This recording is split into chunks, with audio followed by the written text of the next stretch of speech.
Now they are. There we are. Hi, everybody. Hello. We're starting the broadcast, but we're not starting the show yet. So if you're watching a replay of this video, you'll probably see in the description somewhere down here. Let me see if I point in the right direction. Maybe this way? Or would it be this way? I see can't no tell. description down there. Well, you just look harder. What? And you'll see that it says show starts at 12:42 or something like that. It won't be 12:42, but Well, obviously that doesn't happen on the host link. well, no, and because we're doing this live, I have no idea when the show is going to actually start. I'm not, okay. clairvoyant. Yeah. Well, but you have to be surely flying those mad dogs. No, I don't. And stop calling me Shirley. There you go. So we're gonna entertain you. We're going to entertain. Oh, you're just gonna sing. No, I better not do that. I'm gonna make rude comments about it. Nice. And we're gonna continue to do the 19 setup here. pieces of feedback. We'll be lucky. Yeah, but with not a lot of news, so that's the good thing. No. And there are only 3 of us, so we won't have to feel like everybody has to say something about every darn thing. Very true. Yeah. Very true. It always speeds things up. It does. If it were just Captain Nick and I, we would knock out 20. No, 40. Easy peasy. 40. Lemon squeezy. Yeah.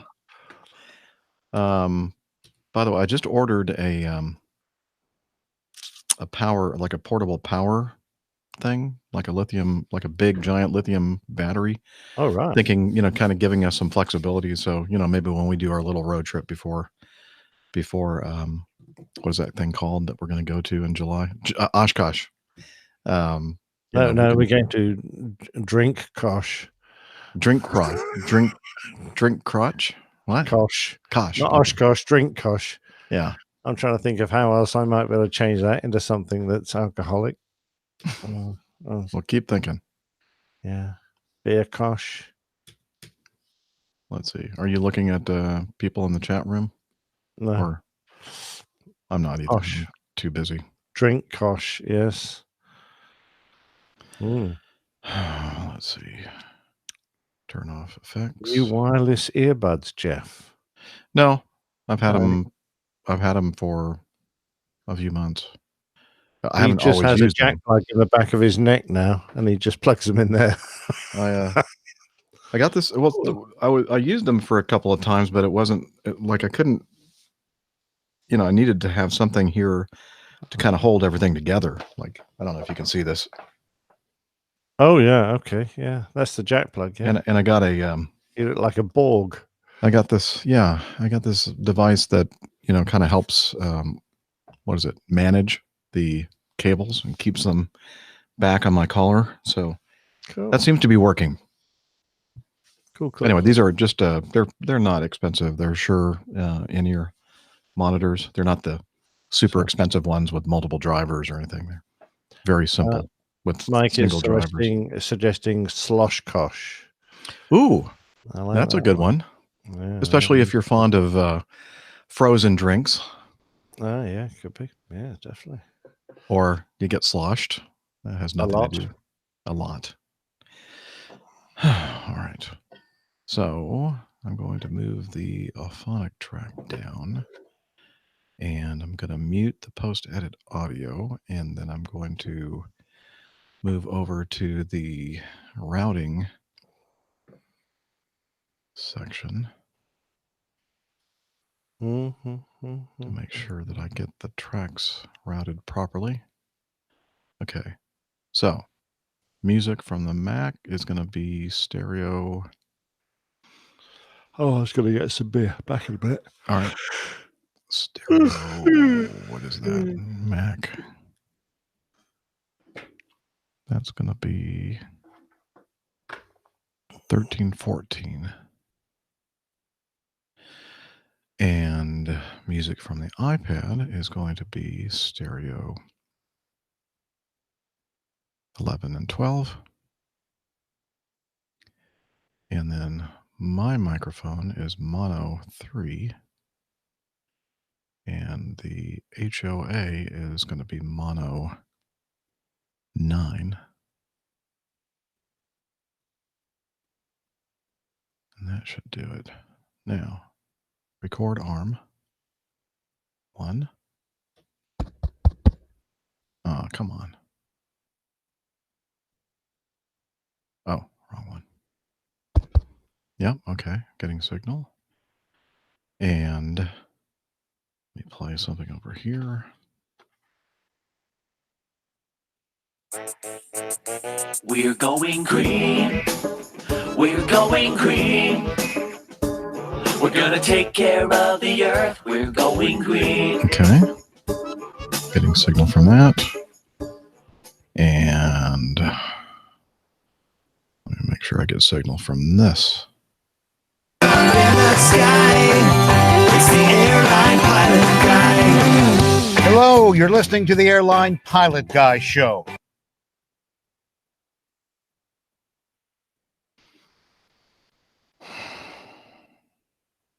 The view from our side of the cockpit door. Okay. I believe I got it set up.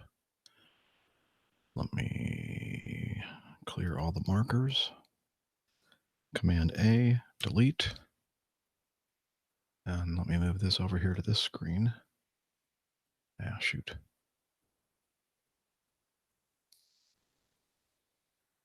Dun, dun, dun. If you're just joining us, we are in the pre-show phase. And I'm doing some last minute setup for the recording, and Nick is off getting a beer. I still can't do it. And I am setting up the multi-track recording in Adobe Audition.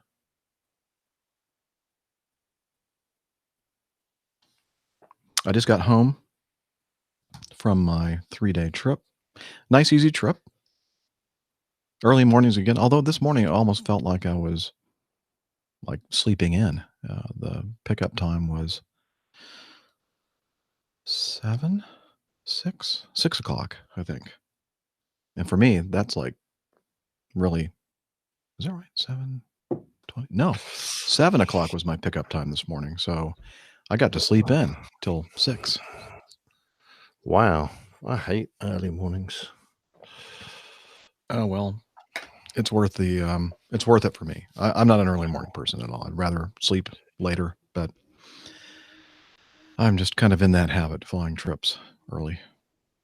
Everything just works better early in the day in the domestic operation. But it's fair enough, isn't it? I wonder if I can do the show standing tonight. I just saw, looks like our advance entitlement came out. It looks like Dana's worry about being displaced was premature. He didn't get displaced. Oh, that's good. So, but it means that he's probably very, very near the bottom of the 88 captains in Atlanta now. But yeah, at least he's not having to move to a different airplane. Exactly, that is good.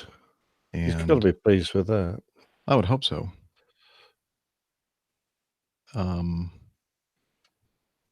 Yeah. What else was I going to say? Oh, I noticed I was looking at the advance entitlement results on the train ride home, and I noticed that there were quite a few people junior to me that got 777 captain. Oh, really? Yeah. I'm still not sure I want to do that, though.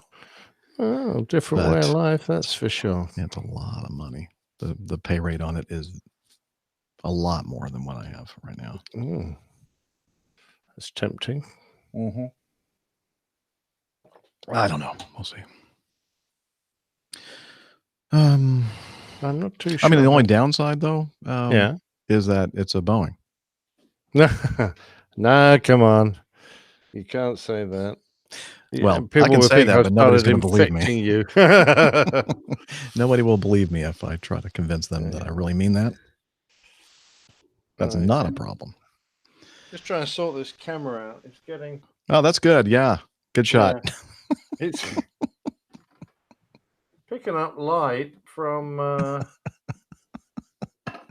you looking for your clapboard? Oh, that's a good point. It's picking up light from the overheads when I run the thing up. I'm getting sick. I think I feel. I don't know, and I don't want to find out. That's what she said. That's a little better. I haven't played this in a while. Ooh, Jeff's pet peeves. Oh, you've got so many. You've got so many. I mean, That's why I had to make it plural. yeah. You can't just be Jeff's pet peeve. No, I have way too many right. Yeah. to be singular like that. Actually, You need honestly, he did that as a singular, Jeff's pet peeve. And I said, that's great, except I need it to be peeves. So he re-recorded it or remixed it and added an S sound. I love it. Well, I'm too low now. How low can you go? I don't know. Here, let me see if this works. How's that look? That looks great. Actually, you're just like Dana now. Now.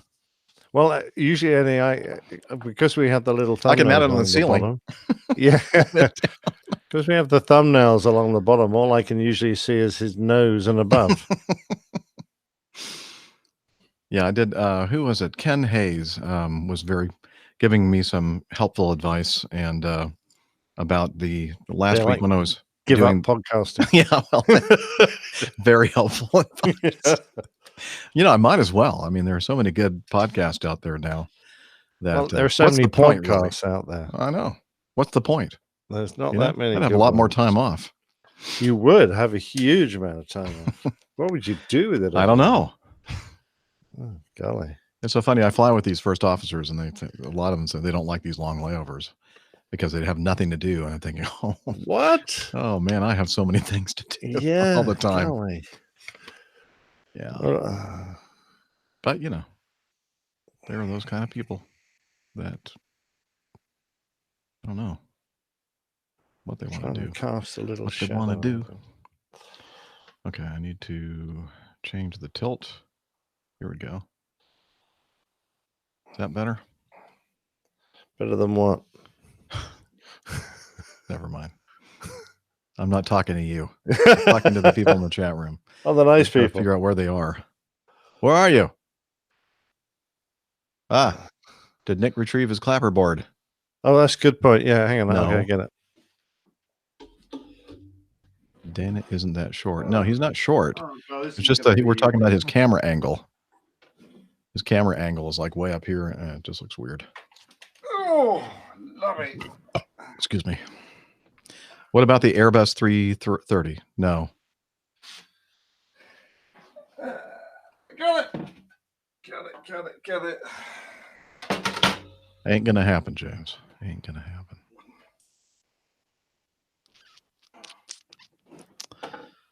Yeah, true, Liz. But I'm gonna have to look. I'm really gonna look at that 777. They only go to like 6 or 7 destinations, and it's all long or ultra long haul. So, I wouldn't have to work as many days. That is heavy. All right, where am I? What I'd like to do is fly the 777, like, and do the kind of trips I'm doing now, like from here to Charleston, here to Little Rock. You know, short haul, medium haul on the 777. But of course, they don't use it that way. Well, they did at first, though. They went a lot to Orlando. And the 330 did as well, just to kind of get more training in. Have you flown Boeings before, Jeff? Yes, I flew the venerable 3-holer, the Studebaker, the 727. 727-200. Beautiful airplane. Wonderful airplane. That's the only Boeing I've flown. I've flown Lockheed's. The best airplane I've ever flown was a Lockheed TriStar L-1011. Flew the Lockheed Starlifter in the Air Force. Airbus ever, Jeff? No, James, what don't you understand? Seriously. Okay, Steph says she's getting closer. Well, that's better than getting further away. Yeah, that's true. Well done, Steph. We knew she could do it. Let's see. I guess Liz is getting impatient. Yep. Impatient of Toronto. What show number is this one? 3. It's one more than the last one. Yeah, well, I can't remember what the last one was. 3. It's 368. Oh, right. Oh, I can just turn the 5 into an 8. There we go. It's not the 7th or the 3rd anymore. I know that. That was the date it went behind the cupboard. Oh. Well, that wasn't that long ago. That's now the 28th, isn't it? That's right. Okay, so I'm ready to record there. Oh, let me make sure I have the coffee fund stuff. I do.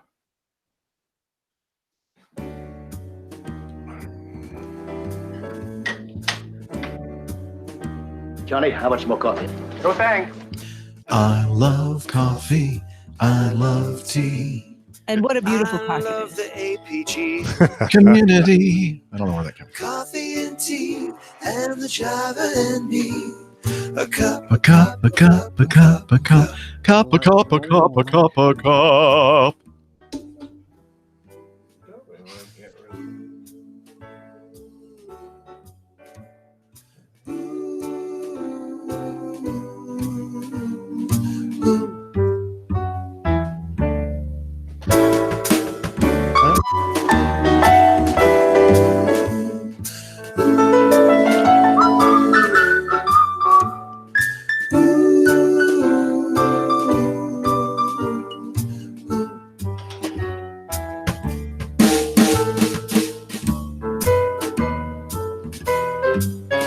Is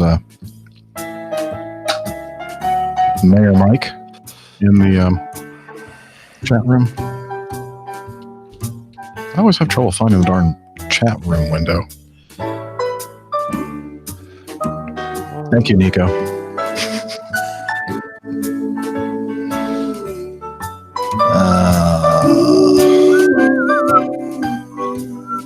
Dana is telling us, have a great show.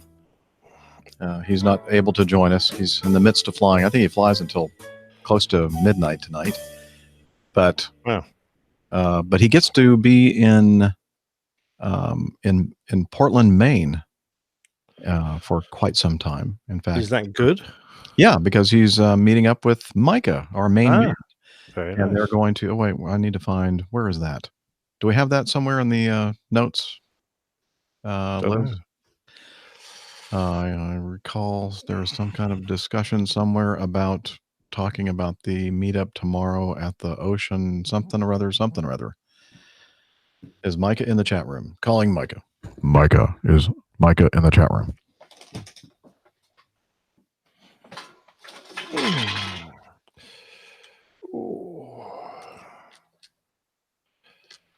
Is Mica in the chat room? Mica, are you in the chat room? He was. I saw him there earlier, I'm sure. Yes, he's there. He has a package awaiting him at the hotel, too. Ooh. And what a package it is. And what a beautiful clock it is. So I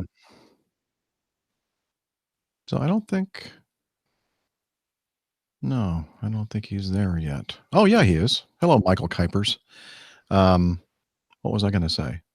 Why was I asking if you were in the chat room? I don't remember. Oh, because of my cup. Did you see my cup? The Starquest Production Network. Ah, very good. That's where I started in podcasting, right there. That's obviously a bit of a relic. Well, I mean, it's still there. My wife is yes. My wife is still the chief financial officer for the nonprofit. Ah. It's So now is it time. her job to make sure you don't produce a profit? Yes. Ah, fair enough. I can do that. Just keep drinking.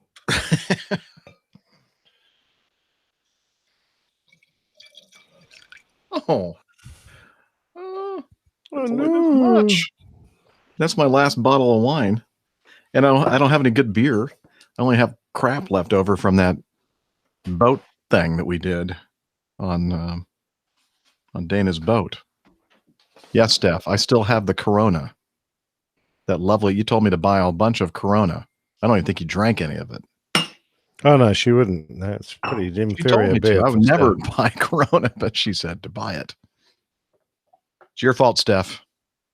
She's not here to defend herself. But it's true. I put the info for tomorrow into your intro, Jeff. Thank you. Ah, where? Okay, there it is. Meetup Friday, March 29th. Mica and Dana, Ocean Gardens, Gotham, Gotham City, City. Maine. Excellent. Ooh, 12:30 p.m. It's a wonderful zen. I do enjoy a good old fine zen. And this is not white zen. This is red. Actually, I've got an entire case of mixed reds just sitting outside, and I haven't even opened it yet. Well, I've been so open it. busy. Darn it.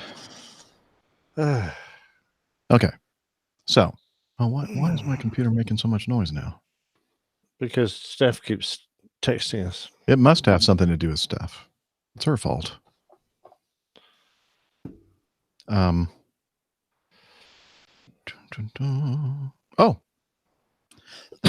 I'll mention it again on the show, but I saw, as I was coming off the jet today in Atlanta, I saw a certain Mr. Will Cool, who said he's going to upgrade training, I think next month or the summer or something. I don't know. That sounds useful. He's been with Republic for 2 years and 9 months, I think he said.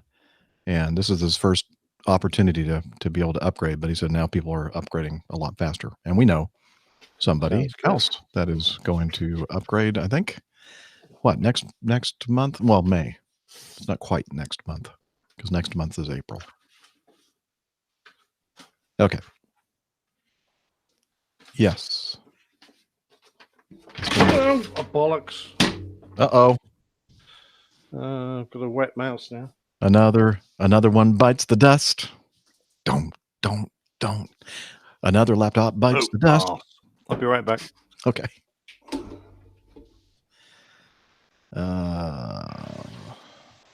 You know, that never happens on the APG. Spillage. More than twice a year. It never happens more than twice a year. Okay. Did anybody, Liz, put the meetup for tomorrow on the meetup calendar? Let me see. I can look myself.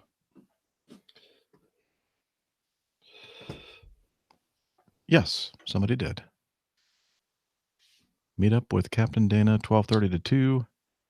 Ocean Gardens, 390 Main Street. Oh, Gorham, not Gotham.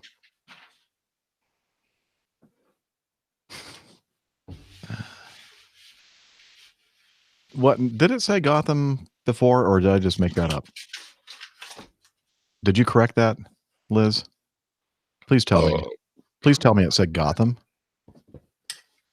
My beer got all frothy. Uh-oh. Maybe not. Maybe I just read it as Gotham. Can I hear you? Hello. You did a good job.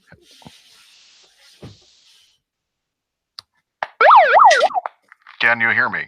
Oh my gums. Oh, okay. It was your typo. Good. I'm not losing my mind completely yet. I will have soon, I'm sure. I'm waiting for him to put his earbuds back in. Can you hear me yet? No. Are you still working? What the hell is that?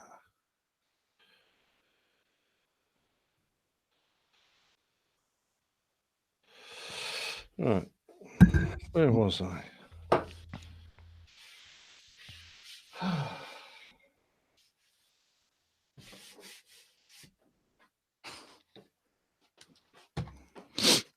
Okay. Darn you, chat room window. I can't. I can never find it. Okay, let me move that window right here. Move this window up here. 7 minutes, Miss Steph says. What is the image on the Save the Mad Dog shirt? Michael Kuipers. That is, you have to know the Mad Dog, and you have to know that is the tail of the Mad Dog. The not the MD-90, because the MD-90 you would never see like that. If you did, you would definitely not want to get on that airplane. The MD-90 has a powered elevator. The MD-88 and 83 and 80 and all the 80 series, the tail, the elevator is unpowered. And that means that if the wind is blowing just right, you'll see maybe the left side or the right side. Let me see. In this case, the right side is being blown up by the wind, and the left side is not. And so it's just a weird thing when you first see it. When I was a new flight engineer on the 727 taxiing out to runway. Oh, All right. what the hell? Are you there? This is what happens when we don't start the show, because I start to tinker with things. Don't tinker. Thinking, I'll just try and improve the lighting a bit. I'll move some lights, and oh look, if I put a little reflector down there, a little white card, it'll bounce the light of that desk up onto my face a little bit and make it look a bit better. You see, that's too bright. So I thought I'd just try and then of course I knocked my beer over. Great. Well, I haven't wrecked. At least this mouse appears to be waterproof, which is, well, vaguely beer-proof. Okay. Whew. Right, I'm back. You're back. Is Steffi yet? Welcome back. She just said 7 minutes. Welcome back. Here I come to save the day. That means that Mighty Mouse is on the way. The Lucky TriStar. Mouse. The Lucky TriStar is Mighty Mouse. Yes. Ah, You know what? yeah, I know that. Sadly, I've worked that one out. It hasn't taken me long. Really, I still have Christmas music in here.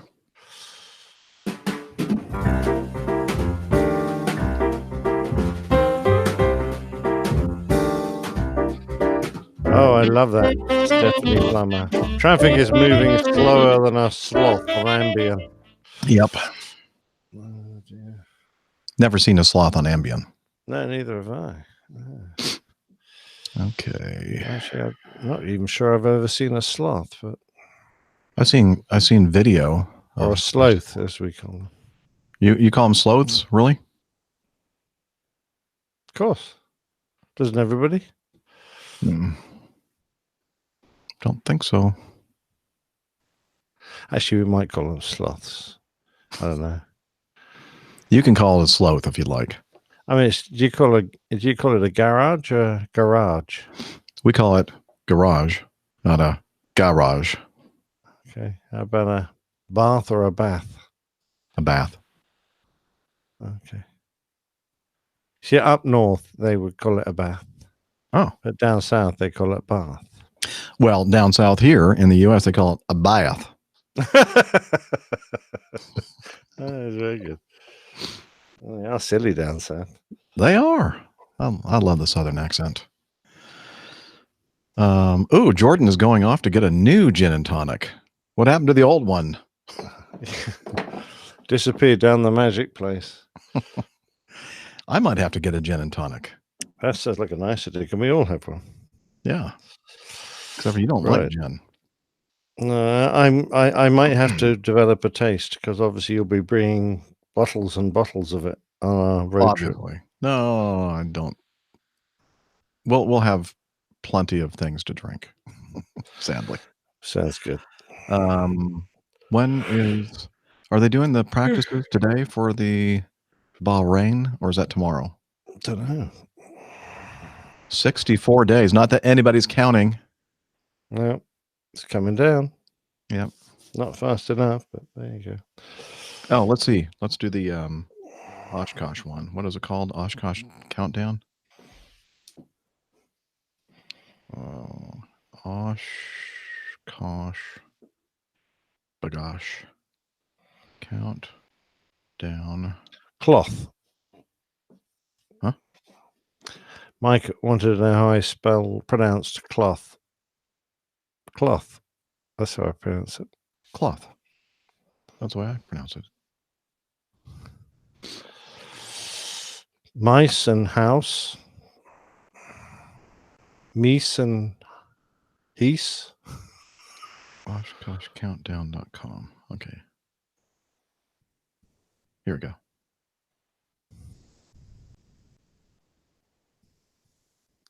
Oh, excellent. Stop talking. I've got nigh on 60 days in hand once I retire. Oh, look at that. Yeah. 115 days, 13 hours, 50 minutes, 33 seconds. Cool. Cool. I've got to sort out the lighting in here. I've got a couple of those LED lighting packs. Oh, boy. But I'd need to find an external power source to plug them into. I've got an extension cord or something. Well, I've got more plugs around here than you shake a stick at. It's the wiring discipline that I need. Now, I've installed a power supply and 2 radios. I've got 2 antenna cables coming in from the outside world. I've got a whole bunch of extra cables, headsets, etc. It's starting to look an absolute nightmare down there. I need Mr. Neville Bounds. Oh, he'll take care of all that. Yeah, he would. Neville will take care of you downstairs. Yes. I mean, I'm talking about your cables, of course. Yes, exactly right. That's what she said. Oh, let's see. Oh, where is that? Where is it? I have a sound effect. I thought maybe not on my soundboard here. Let me find it somewhere else. You know, having poured half my beer over my desk, I now need to go and get another one. Jingle search and breaking news. Breaking news. What does this one sound like? Nothing. I don't hear anything. Why don't I hear anything? That's like an old cartoon. It does. That sounds like, yeah, sounds weird.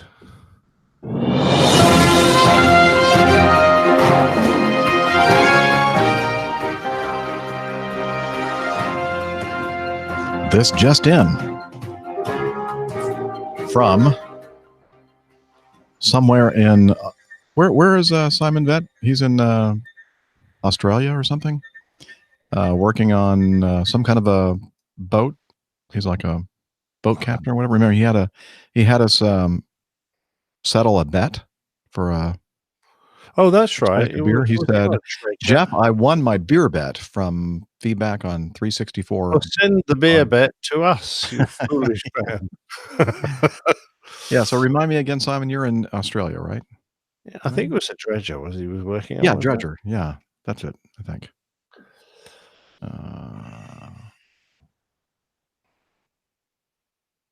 Jordan. Oh, I thought Jordan was just going to get a new gin and tonic, but he's leaving us completely. Oh, dear, we've upset him that much. Yeah, here in the sandbox. Well, that's right. He's over in what, Afghanistan or something, right? I don't know. I can't keep track of where all you people are. He's in Kuwait, isn't he? Kuwait. Okay, that sounds. Yeah, it's probably going to be pretty late there because it's like to the west. Yeah. Wait a minute. Maybe this is the one I was looking for. Yeah. Okay. Just not happy with my picture tonight. All right. Yeah. Apart from my nose, that's looking a lot better.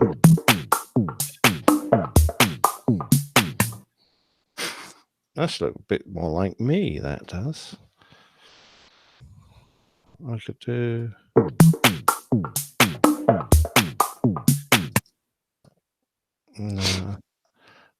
That's very. Nick has gone dark now. No. Oh, look, there we go. Oh no. That's more like me. Mm-hmm. The multicolored Technicolor Dreamcoat. There we go. What could we also get? Sepia. That suits an old man. That doesn't look very sepia. A useless effect.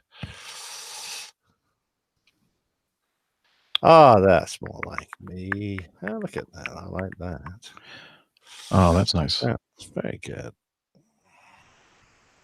I could go all. That's really good. Why don't you leave NVG. that? Leave it on that. Night vision goggle. Okay, I really probably should make sure that I have all my ducks in a row. Where are the ducks? I can't even find the darn ducks. To put them in a row. Yeah. Well, that's real hard. That is. Well, that's not going to work. I think we'll go back to normal. All right. Exposure.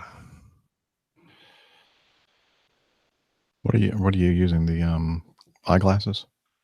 Yeah, they're fun, aren't they? I was just trying to find somewhere to take away the interest in my red nose, because I don't notice your nose being. Well, you're just a nice person. No, not just. Our listeners, on the other hand. Oh, they're very critical. You're right. No, don't. Very, very critical people. Ow. Where is the love? Where is the love, folks? Right, I'm getting more beer because Steph will be around soon. Okay. And then we'll want to start the show, won't we? It's cold down here in the basement. Really? Yeah. It's lovely warm here. Back in a minute. All right.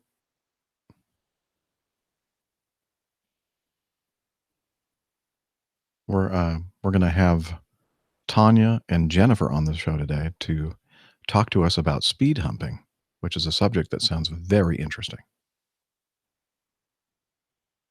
Some kind of a sign about speed humps.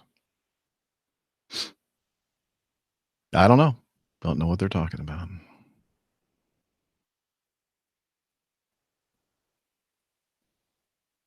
I think, well, never mind. I'm not going to say anything else because I'm going to get myself in more trouble. Well, Ken, he's gone now. Yeah, I think that would help. Bet you are, Owen.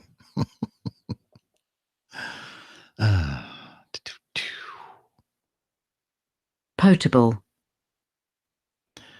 I think Nick has gone to get something. Potable. And I'm going to get something. Potable. Very shortly. Oh, look, Stephanie Plummer has joined the call. Wow. And I'm sure everything is perfectly set up. She won't have to make any adjustments at all. She's going to hit the audio hijack software. It's going to immediately be ready to record.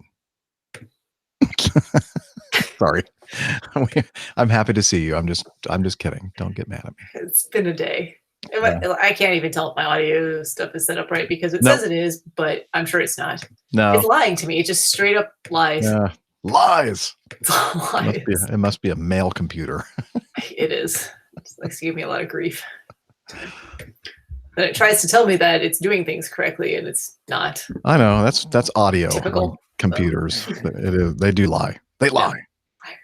Well, let me open the audio stuff here. Ooh, what are you drinking? This is a Highland Brewery Daycation IPA. Oh, nice. So, hey, Steph, go ahead and just drink that happy hoppy holidays. I don't know if I'm ever going to get there before it goes bad. Well, I'll hold out hope for a little bit longer. All right. Why? Although I might be seeing you in a little over a month, right? Yeah, I think that would. Yeah, maybe you can bring it with you. Yeah. I do cans of beer doing checked luggage. Wow, Jeff, you've suddenly become a lot prettier. A lot more attractive. It says everything is going through. My bloody back hurts. I suppose you get a lot of that in your job. That's After pretty much After she's finished with them, they say it. Yes. You know. No. The goal is to make them feel better. Right. That's what you say. You do. Yeah. Because it's true. Uh-huh. It's true. We believe you. Why? Hold on. Any difference? Yep. Better? Yeah. You're on the mic now. I don't know. All I did was I took it off the mic and then I put it back on to the settings. There you go. already That's what you on. got to do. Got to Turn it off, turn it back on. Yep. That's the way it works. Yeah. I don't know why, See but that's that? the way it works. I don't think it's the spots on the wall, Ken. It's the fact that I've got these lights up here that are shining on the edge of the camera, but I will try. Way to go, Ken.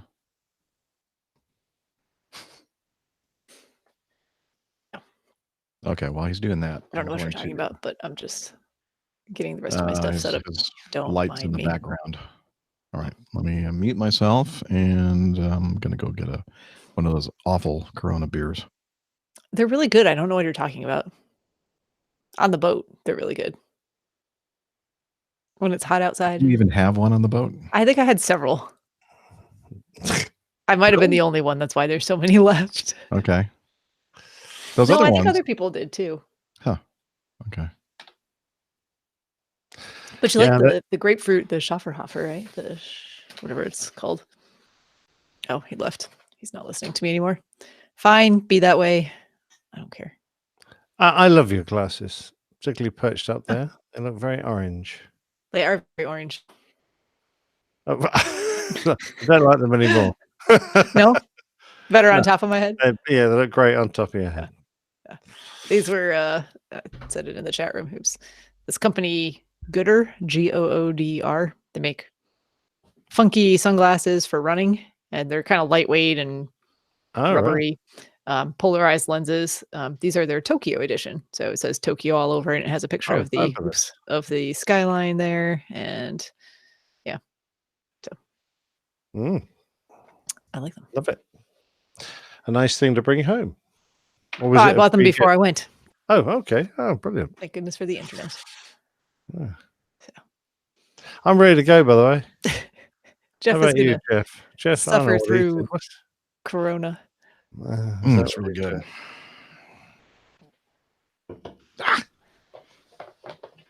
It's great. It is. It's beer. Mm-hmm. Okay. Y'all ready? Yep. I'm ready. Not really, but I'll pretend. Well, I don't know what we're going to do here, but we're just going to go for it, as we always do. And somehow it just works, usually. All right. Looks like 22, Liz. Here we... Oh, wait. No, we can't do that yet. We need to... Are we going to do some recorders and then do the... recordery shit first? Yeah. All right.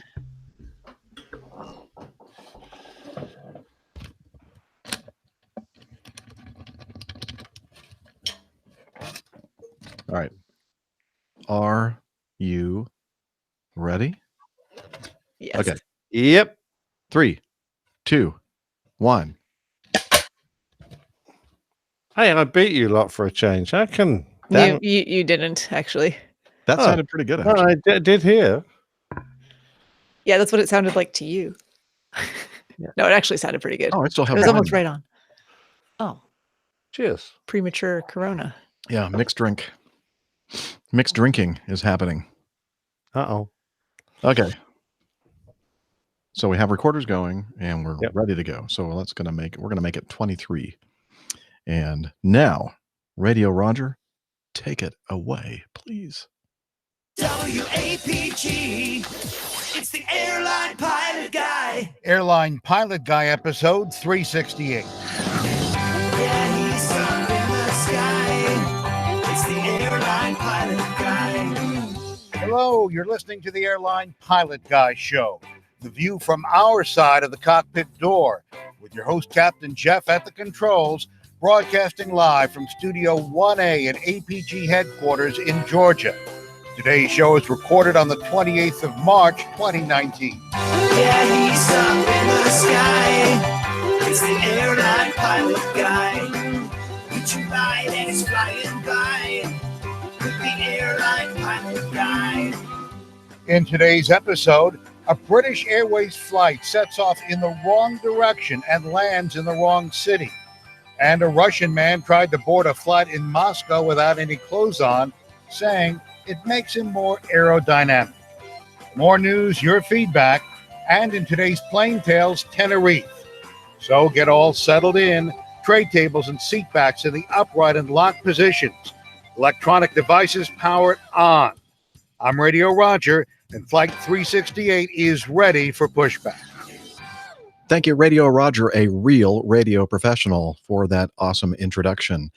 And you're listening to the Airline Pilot Guy Show, an aviation podcast where we talk about news in aviation and we answer your feedback. And helping me to do that today, from her lakeside studio in South Carolina, she's a doctor, a skydiver, a marathon runner, strength training junkie, IPA connoisseur, and commercial multi-engine instrument rated pilot, Dr. Steph.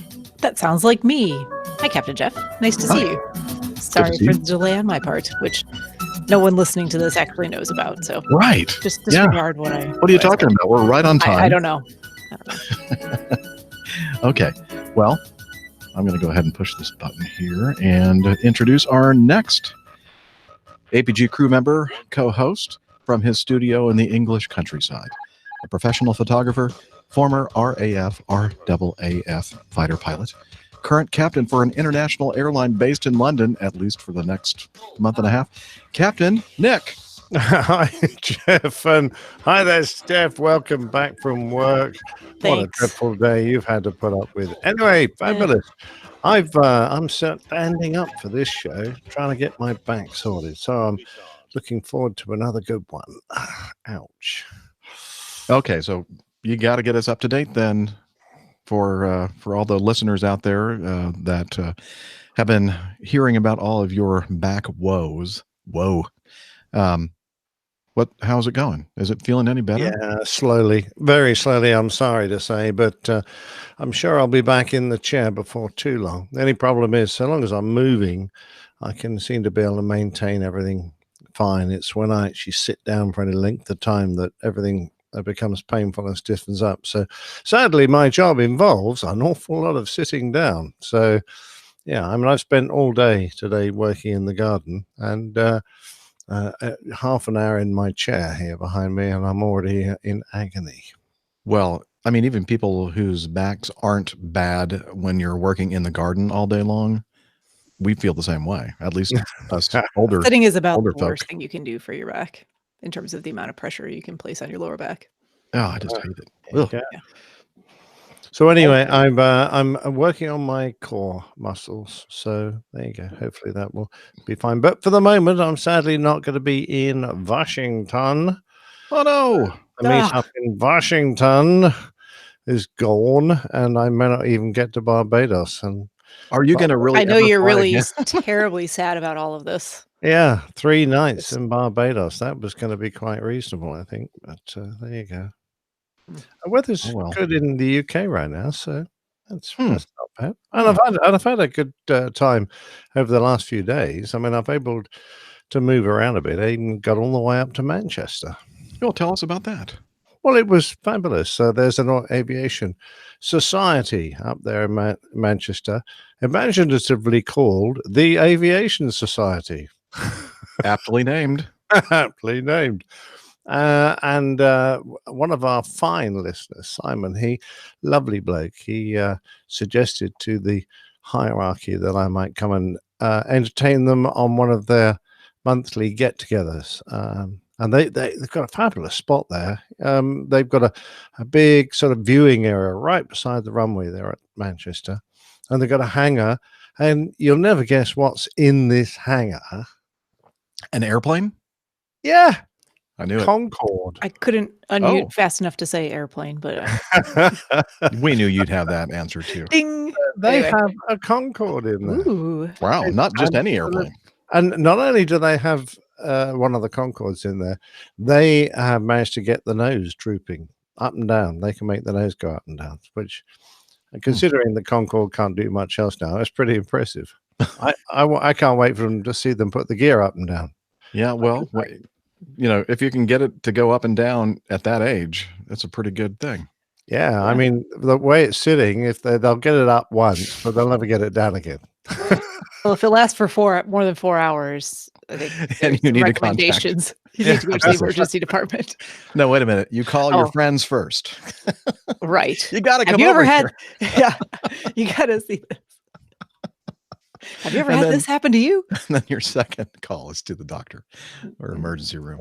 Absolutely. So don't anyway, even- I got up to Manchester and had a lovely time up there. In fact, I think Simon sent in some feedback, a little description. Did he? Yeah, I think so. Yeah, Yeah, somewhere. I don't think so. I don't remember getting any. I'm just kidding. Here we go.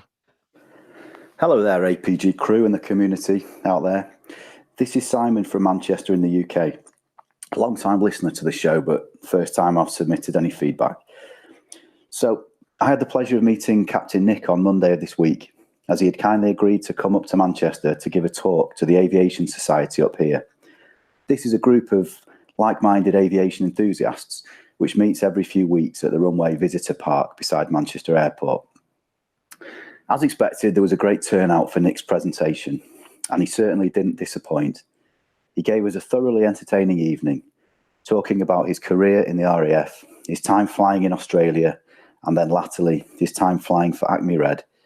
It was fascinating to hear his experiences, and he had plenty of anecdotes to throw in, which had us in fits of laughter. And also he managed to save some time for a questions and answers session towards the end of the evening, so that members could pick his brains with a variety of aviation-related questions. It really was a brilliant evening, and it was so good to see an APG crew member in Manchester.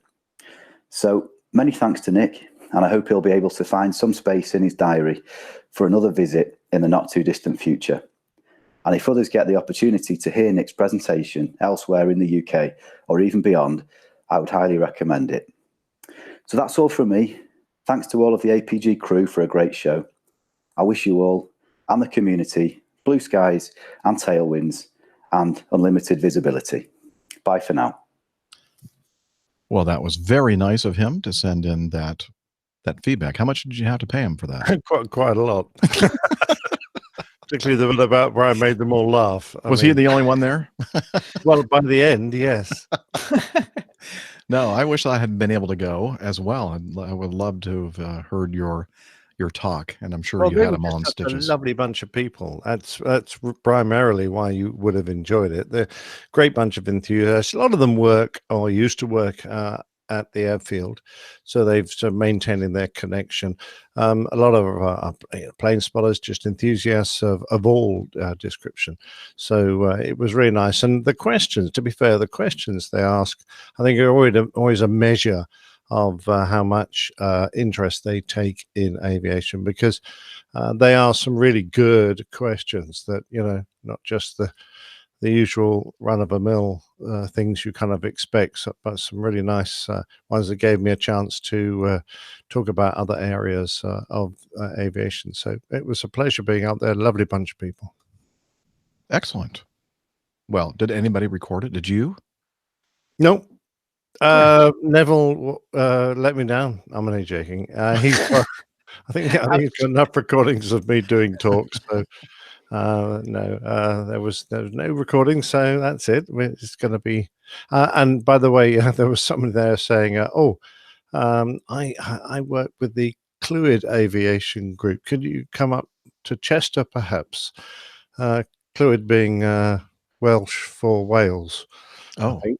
And if I got that wrong, I'm sorry. Al will let you know. Welsh Wales people. Yeah.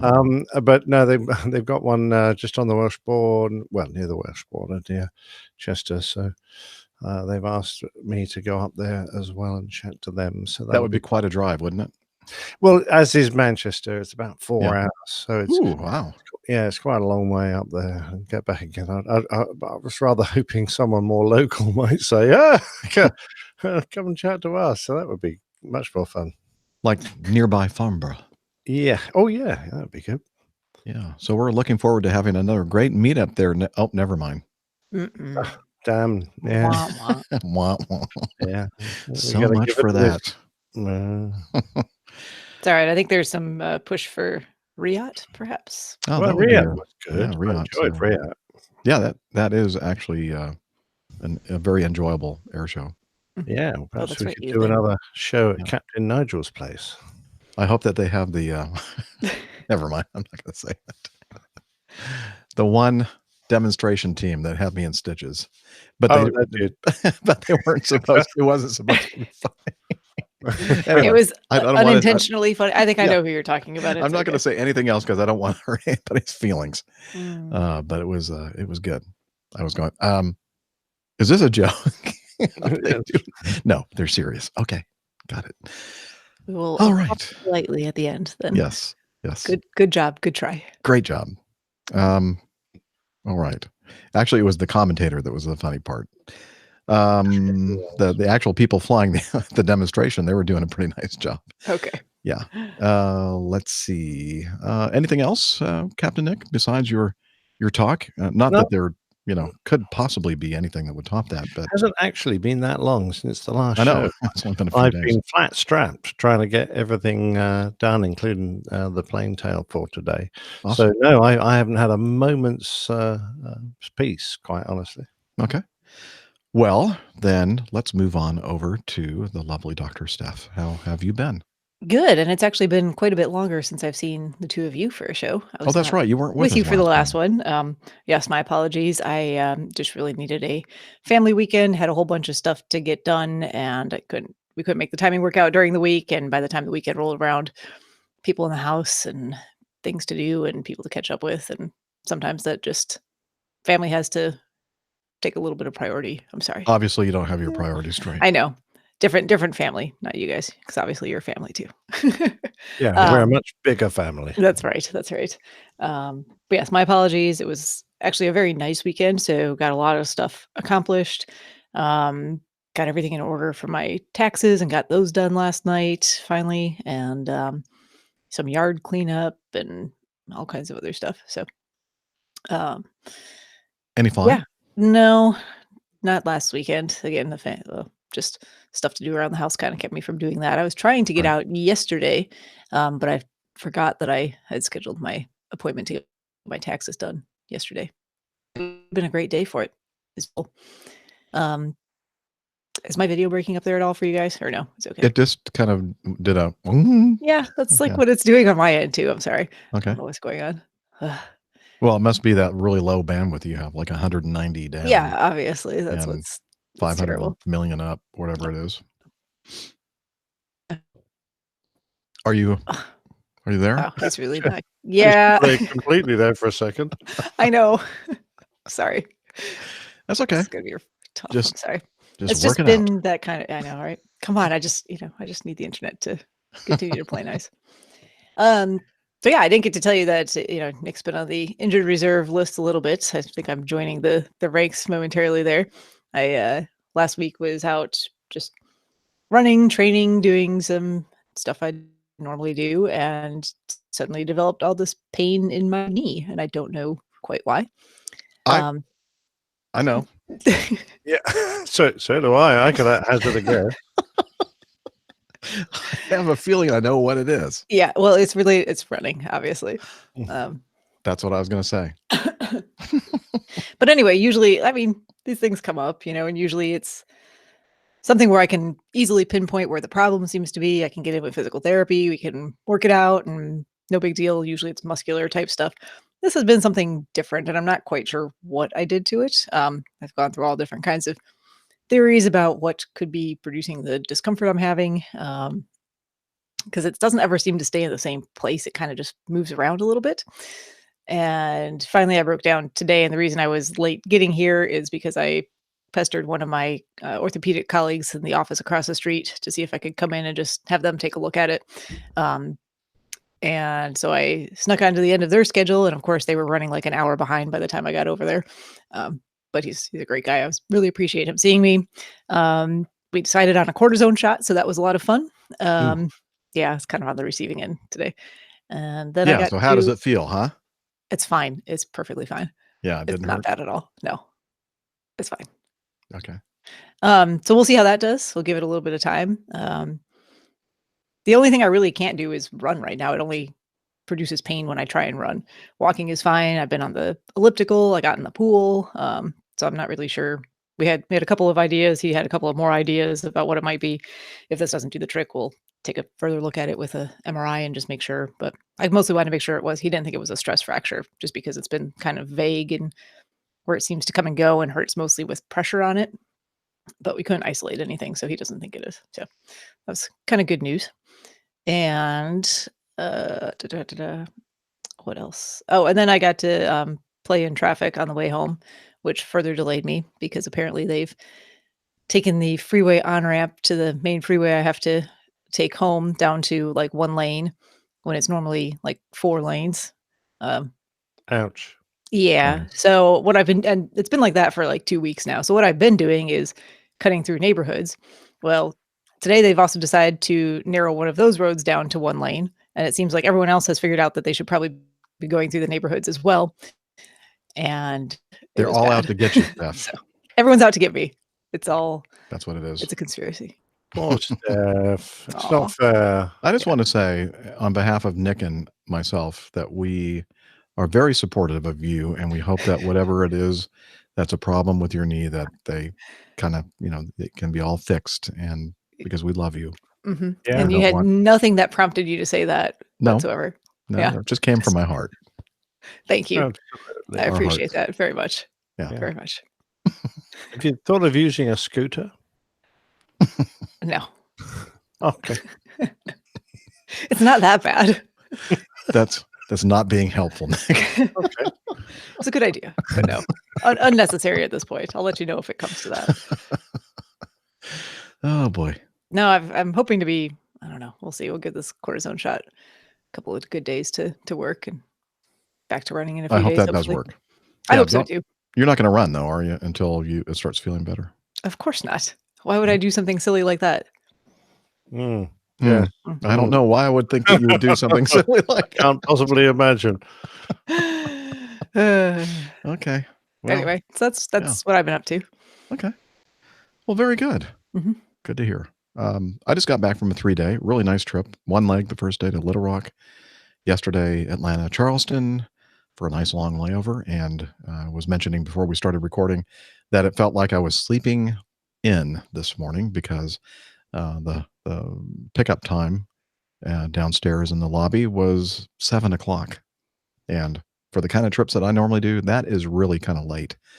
And it was 3 legs today. That almost killed me. Had to go from Charleston to Atlanta to Little Rock and back. But anyway, a very nice trip and a very nice first officer to fly with. We both went to Auburn University, graduates of Auburn. In fact, he lives. War Eagle? Yeah, War Eagle. Mm-hmm. He lives in Auburn, actually. He's an Atlanta guy that moved about a year ago, I think, to Auburn. Anyway, getting off the last flight of the trip today in Atlanta, I'm walking off and I'm thinking, okay, get myself to that train and get home because I got to do a show today. And this guy walks up to me and I don't recognize him, and he goes, "Hey, Captain Jeff." And I'm going, "Hey." And I look at him thinking, well, he looks familiar to me, but I can't place him. And he goes, it's Cool. It's Pilot Cool or William Cool. Captain Cool. Captain Cool. And well, actually, he told me, I don't know when he got the bid, but I think he's going to school upgrade training on it. I think he told me, sorry if you're listening, William, if I get this wrong, but I think in a month or 2 or so, or like the summer, I don't know, soon. I think that he was just coming back from Nebraska, visiting family, and he said that he's going to be back. Yeah, I think it's next month. So he'll be upgrading to captain. So that's awesome. I think he said he's been with his airline now, his regional, for like 2 years and 9 months. I apologized again to him that I wasn't able to make it to that great party that he had conducted in his home in the Baltimore area. And he said it went great and that they hope to do it again. So we'll do our best to get there this next time that he does it. So anyway, it was good seeing you, Bill. Yeah. Or Will. Excellent. Or William. Okay, I should also mention had a similar thing, but now I can't remember the gentleman's name. Just call him Bob. I want to say it was Phil, but that also seems wrong. So I apologize to whoever you were. You know who you are. You know who you are. You know he will. I was actually in line at my local gas station / convenience store to buy Powerball tickets, which unfortunately did not win. And someone goes, "Dr. Steph?" I was like, "Hello." So, Yeah. listener of the show, fan of the show. He's from the, I believe, Raleigh, Durham. Or now I'm messing all of these details up.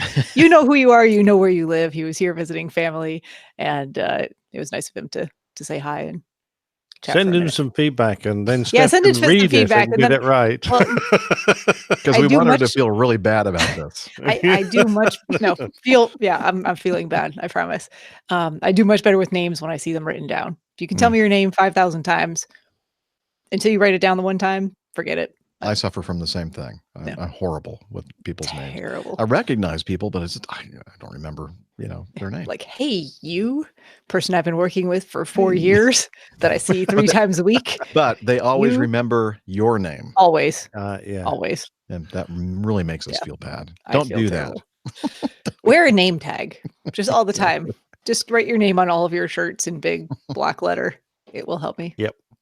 Because that's name tags that are little are really embarrassing because you've got to kind of squint at them. And then you feel like you're Obvious when staring. you're looking at them. Yeah, you're like, and hi. particularly ladies, John. because they're always in the place you shouldn't really be staring. Yeah, I know. Yeah, so ladies, just wear a hat. What are you with your looking name at? right up here? I There. usually do We something fixed- like fixed it. I usually do something like, "What's that?" Point. And then I thought, okay, they're looking the other way. Now I can look at their name tag. I find it particularly annoying when the name badge is turned around the wrong way. Mhm. And then I'm like, obviously trying to like look at it. And I'm like, oh no, it's turned around the wrong way. Hello there, cool William. Cool William. See, that kind of relates to my little story that I just told. See, Very good. Yes. Okay, Yes. Thank you. I got you. Great. Anyway, it was good seeing him. And let's see what else. I guess we should talk about meetups coming up. The first one that we should talk about is one that's coming up tomorrow. Now, Dana's not here with us today because he's on a trip and he's flying until like almost midnight tonight, I believe. But the good news is he gets into Portland, Maine this evening. And tomorrow he's meeting with our main man Mica. And they're going to meet at the Ocean Gardens in Gorham, Maine at 12:30 p.m. for lunch. And if you want to get more information about that, you're just going to have to look it up on the web. I don't know what the address is to the Ocean Gardens, but I think that if you're up there in that area and you know something about Gorham, Maine and Ocean Gardens, you probably know where it is. So that would be a great meetup to attend if you're up in the area. And I believe there's already somebody that has said that they're going to be up there in the chat room. Who is it? Mark, I think, said that he is looking forward to meeting Dana and Mica tomorrow. So, hey, if you're listening right now, live, then make sure that you attend the meetup tomorrow. If you're listening to this on the audio only version of the show or the video, chances are it's way too late because I'm not going to get any of those things out until, I don't know, Sunday if I'm lucky. But hey, if you missed it, join It us will. on Slack. Yes. Also, it was wonderful. And hopefully we'll see you the next time. Oh, I was thinking, what was wonderful? Yeah. Okay. Meetup. It was a great meetup. Mhm. Yeah. You should have seen Mica with that lobster. It was like, oh, it was great. I'm sure the Yeah. pictures are on Twitter And the video. It's and the video. Yeah. didn't was it. realize Are that you Mica two could feeling dance all like right? that. No. I'm just getting a bit worried about is there something in the air in the United States at the moment? I don't know. Yeah, it's pollen. All the pollen. Yeah. Does it normally make you behave like this? Maybe. I don't know. I don't recall. Okay. The pine pollen, though, is finally out because I came back to my white car. I almost couldn't find it because it was yellow. Ugh, gross. Even though it was under like covered parking, it still had a bunch of yellow. No, that all stuff over gets it. everywhere. And Yeah. somehow the inside of my car gets coated with it too. I don't That's understand. weird. Yeah. because you don't have any windows, doors, or a roof No, on that's your true. car. Yes. That's understandable for Steph, I actually. know. Did you have the top Touche. on? And I'm talking about the car. Yeah. Okay. Kind of. Yeah. Okay. Mhm. Okay. Well, I guess we need to talk about the very important event occurring on Monday, May 13th in the beautiful city of Atlanta. It's our bon voyage, our farewell to Captain Nick. We'll never ever see him again. Hey! And he's Wait a so minute. sad about it. Yeah. Yeah. No, I'm sorry. It's his last trip, and it's in Atlanta. He's going to be here coming in on Monday, May 13th, and we're going to have a big party. It's in the initial phase of the planning at this moment. That means we haven't done anything yet. Yeah, we Yes. just need very, a very venue. early. I am looking for pre-planning. volunteers in We the have Atlanta nailed area down a date. that want to be on the committee. The Captain Nick's retirement. All bang-up we need is a bash. place with lots of beer Well, that's true. It's pretty easy and to a bit plan of it. room. Yeah, we'll figure it out. But put that on your I calendar. don't have any And beer in Atlanta. I have flight numbers now. Okay, Ooh. what's the flight number, sir? On the 13th out of London, it's the VS 103, and on the 15th out of Atlanta, it's the VS 104. 103, 104. Easy peasy, lemon squeezy. Can't get any easier than that. What time does that arrive? The 103 from London. Well, depends. I What time is it scheduled? It depends when I get there. plus or minus. Do you have like a window of like a 3:30 scheduled in the departure? afternoon? Okay, At a in the guess. afternoon. Yes. On Okay. the 13th, correct? Okay. But the clocks will have changed by then, so that might have altered by a little bit. All right. So, if you're not already a member of Slack, please join up on our Slack team, and also keep a keen eye out on the airlinepilotguy.com/calendar, the APG community calendar, and then I'm hoping that more and more details will start appearing in both of those places as we get closer to. But it's not even April yet, so give us a break. Yeah, we're way ahead of schedule on this one. I know. So, but I am looking forward to that, and I know that Nick's airline is looking forward to it as well. Last chance. Woohoo! Get out of our hair. And there is right before that, on the 12th of May, there is going to be a meetup, an aviation podcasters meetup, and fans of aviation podcasting in the UK at Duxford, not Duxworth, but Duxford. And tell us about that, Captain Nick. What do you know about that? I know Duxford is a fantastic place for a meetup. I mean, there's it's one of the best museums, really, if you want to go and see aircraft, and so many of them are actually flying or in a flying state. So they're not just museum pieces stuck up on a pole.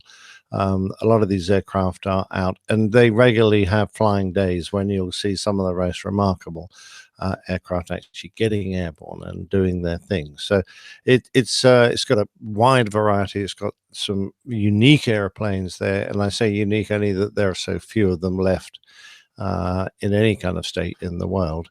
So it is brilliant and well worth a visit. Great place for a meetup. Oh, and I have to thank you, Nick, for that information.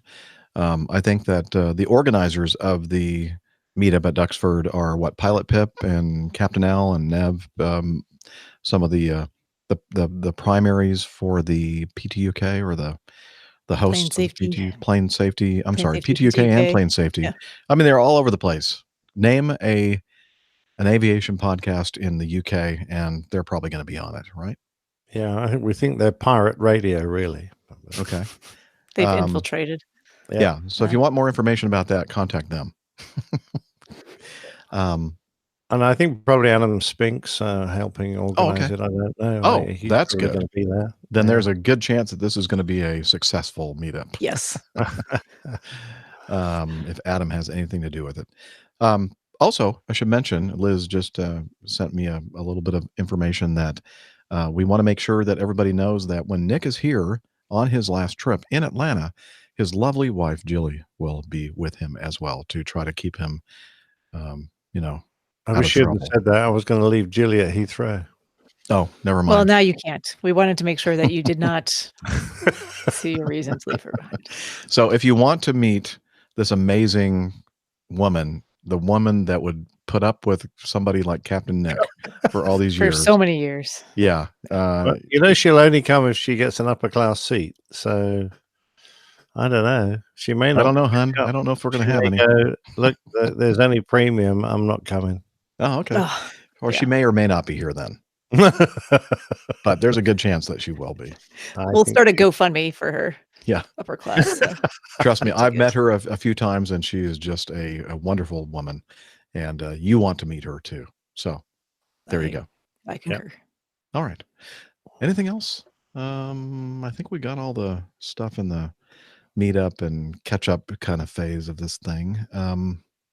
Can't think of anything else that we should talk about before we go to the coffee fund. What do you think? Let's go for sounds it. good to me. All right, let's do it.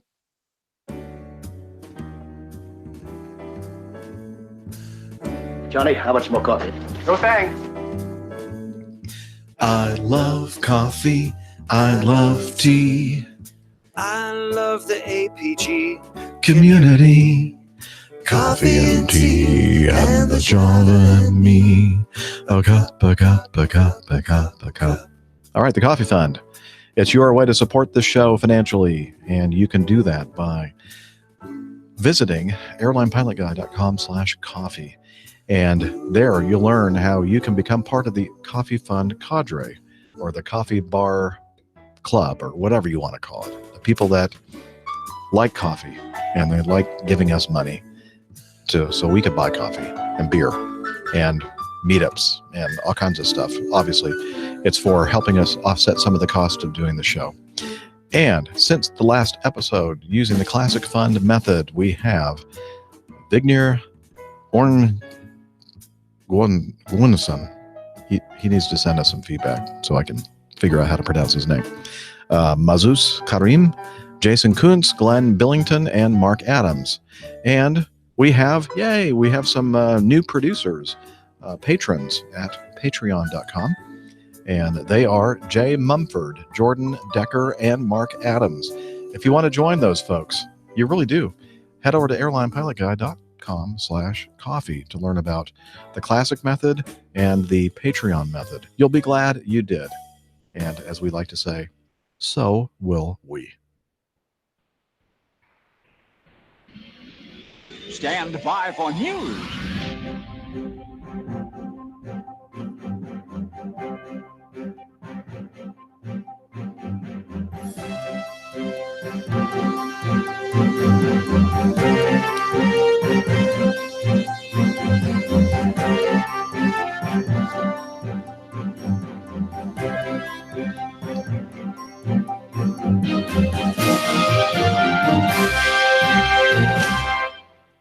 Let's start off with this. A British Airways flight lands in Edinburgh instead of, is it Edinburgh? Instead of Edinburgh. Instead of Dusseldorf by mistake. Now we should be fair here, right? It wasn't really British Airways. No.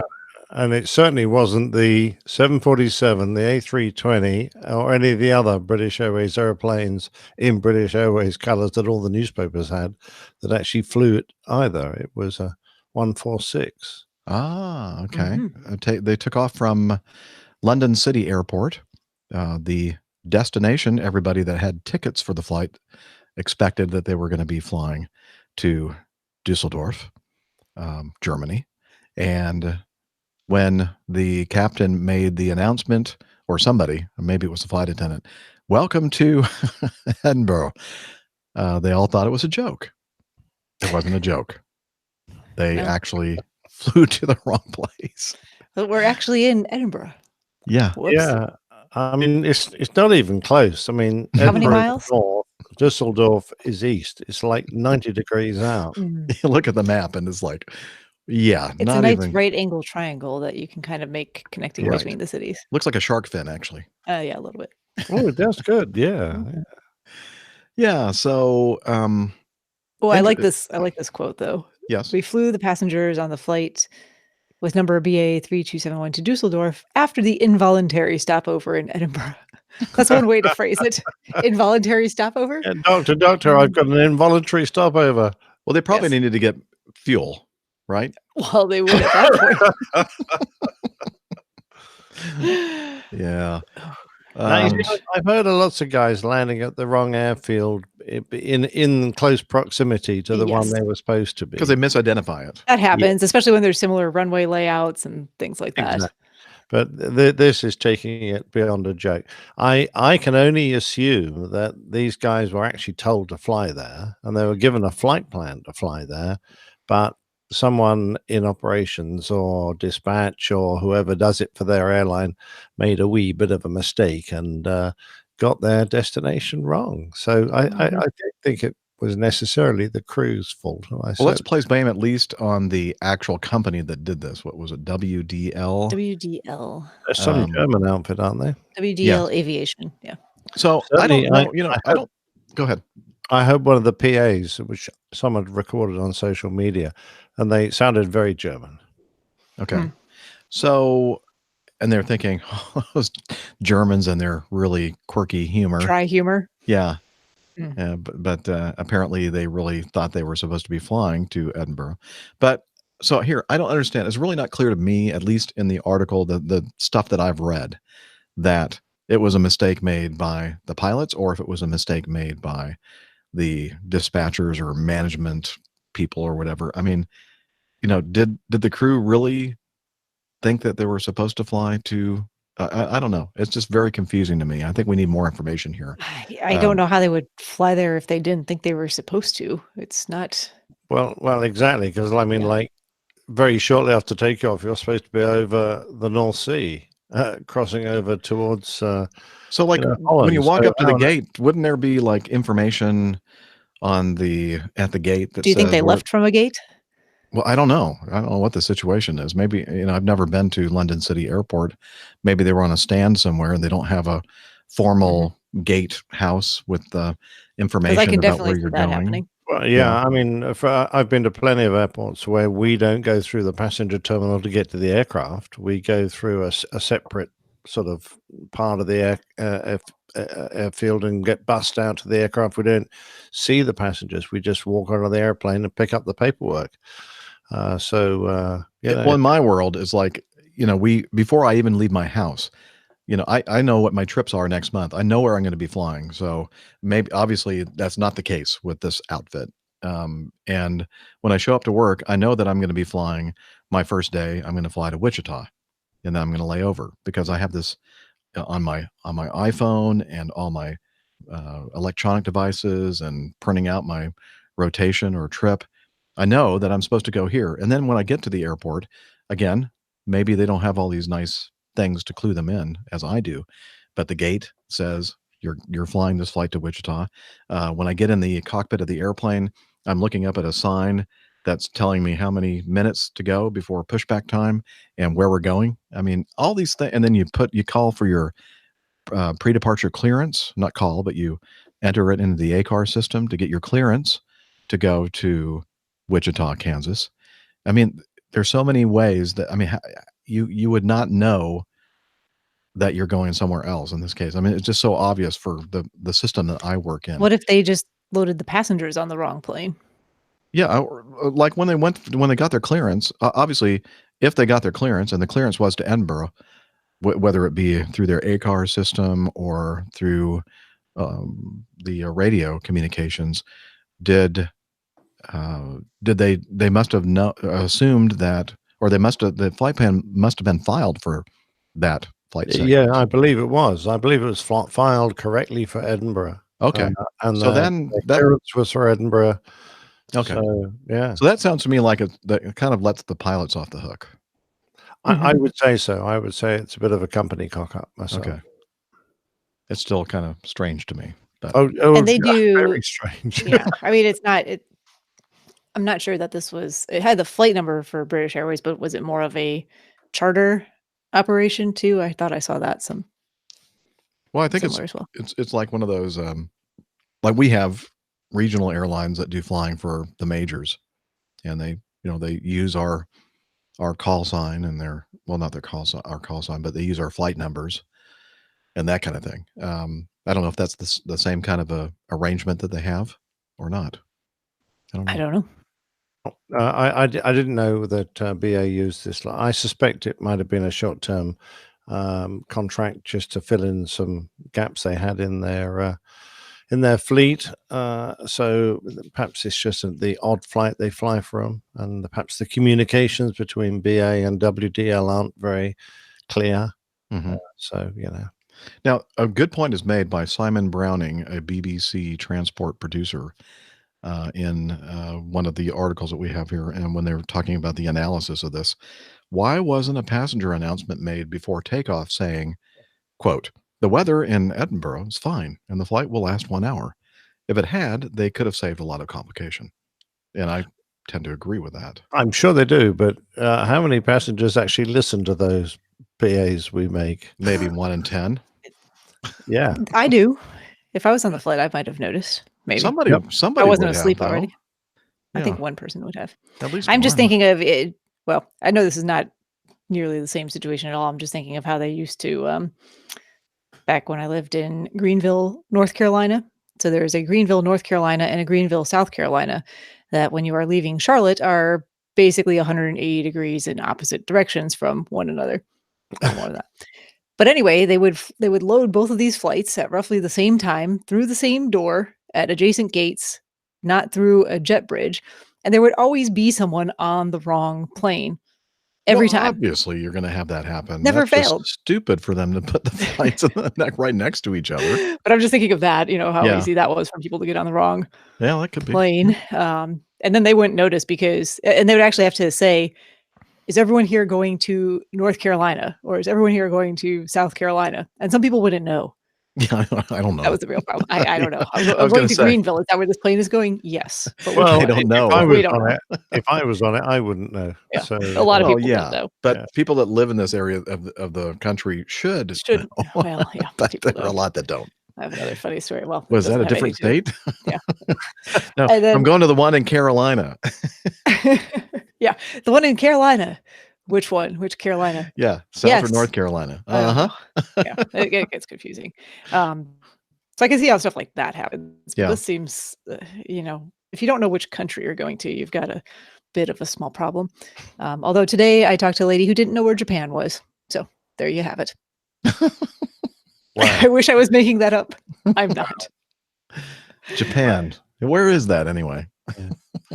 Well, the best all we I can can say is that from the point of view of someone in Britain, it was light news and it was funny and it was vaguely pleasant to read about it and watch it on the television, considering what else is going on. That's true. Oh, yeah, I'm sure. So I was quite pleased they did that. Thank you very Well, much indeed. I have another story that's even going to make you happier then. This is Okay. a naked Russian man tries to board a plane, claiming to be more aerodynamic. Well, he weighs less. I mean, that's good for weight and balance. Yeah, I right? mean that clothing can add He's a lot of not resistance. entirely wrong. No, Not entirely wrong. no. Was he planning on sitting on the wing also? No. Like for his aerodynamic configuration? A naked man attempted to board a plane at Moscow's Domodedovo. Shoot, where's that? Good I job. have sound clips here somewhere that has that. Oh well. I'm going to just find it because I can just edit this out. But you won't. I will, for sure. No, you won't. Hush. Shh. Домодедово. So, let me start that again. A naked man attempted to board a plane at Moscow's Домодедово. airport while shouting that clothes make him less aerodynamic. The man passed through the Ural Airlines flights registration. Is that right? How do you pronounce that? Ural. Ural. Before before suddenly stripping off his clothes and running stark naked onto the jet bridge, eyewitnesses said. He shouted that he was naked because clothing impairs the aerodynamics of the body. He flies with more agility when undressed. You got to say, He's got a point. Well, if it was an open cockpit, yeah, I agree with him. But Mm. I'm not, You know, I'm there's trying to work out how that happens when you're in the cabin. I don't know. That's where he was a little confused, a little unsure of how the whole flying in an airplane thing works. I'm looking at the picture of him. Luckily, the appropriate parts are blotted out. But what has he got on his knees? Looks like he was wrestled to the ground at some point. He's been crawling on his knees, apparently. You know, They don't look in good condition. They don't, do they? A little banged up. No. Wasn't there someone running around naked in Chicago recently too on the on the ramp? Across the ramp. Yes, I saw that. Like it's like an epidemic. I don't know. People just want to be free, Steph. Come on. I know. It's fine. Anyway, a video has been released of the man after police detention, handcuffed on the floor and still very naked and with very bruised up knees. Eyewitnesses added that the man did not seem drunk, but he may be in need of a refresher on the physics of airplane travel. Yeah, I agree with that. Yeah.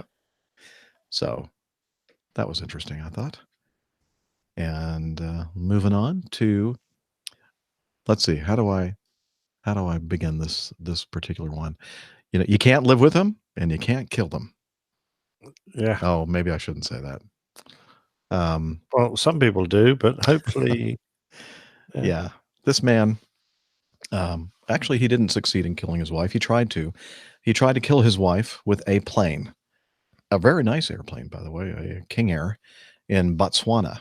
And he's a South African. He took his life by flying a twin engine, as I said, what did I just call it? A King Air. King Air, thank you. Into a building in Botswana in an attempt to kill his wife. And about 50 people narrowly escaped death on Saturday morning at the Matsing Airfield, Matsieng Airfield, a few kilometers north of the country's capital of Gaborone. Is that the way you pronounce that? That's pretty good. It is understood that the man had a physical altercation with his wife at a baby shower held at the airstrip before he was chased away. Apparently, he wasn't invited to this. He allegedly stole the aircraft and crashed it into the party venue. He started work at the Botswana-based Kalahari Air Services in October last year.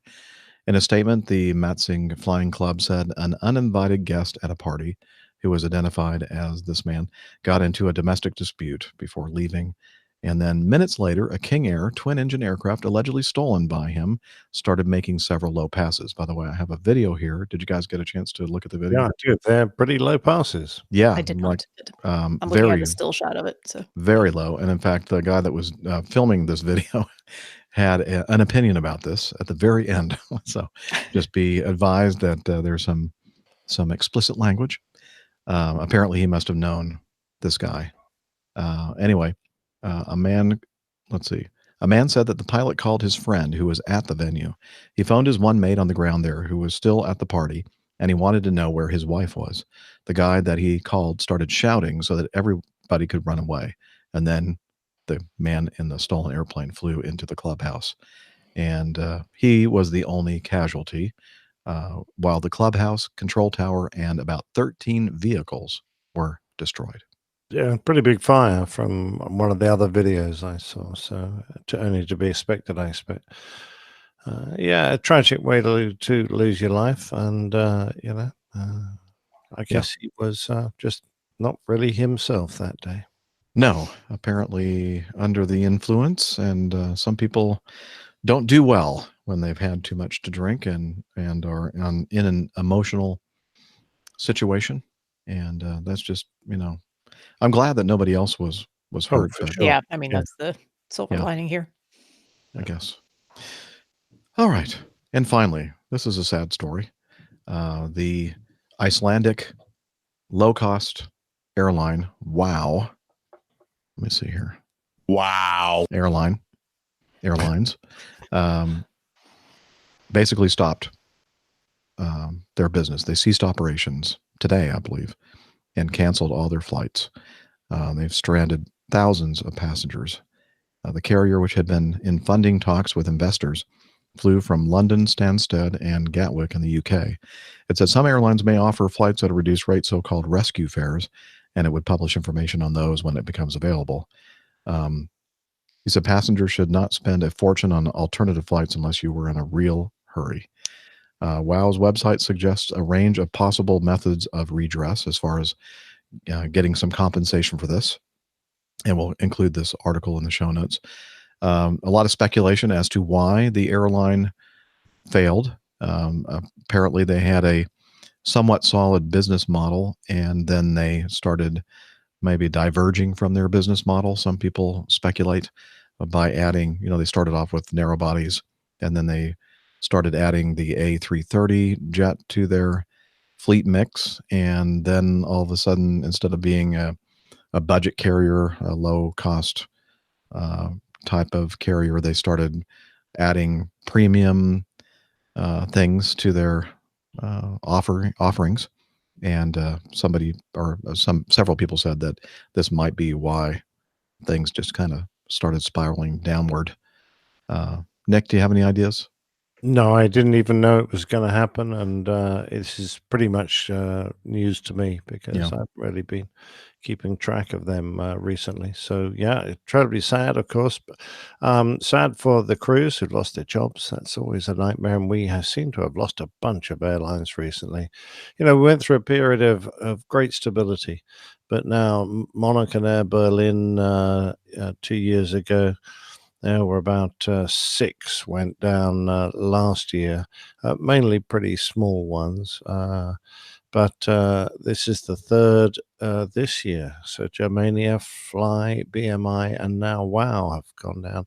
And it's only March, for heaven's sake. So, wow, this is quite a change to the way operators, need to be looked at. And all I can say is that if you are going to fly out of the UK, you need to pick an airline that is ATOL protected. So all the UK carriers are required to pay money towards the Civil Aviation Authority's ATOL protection. And the only reason I'm making a point of this is because their main airports were in the UK, and they carry a lot of British passengers. But unless the airline that you're flying with is ATOL protection, you'll have to find your own way home.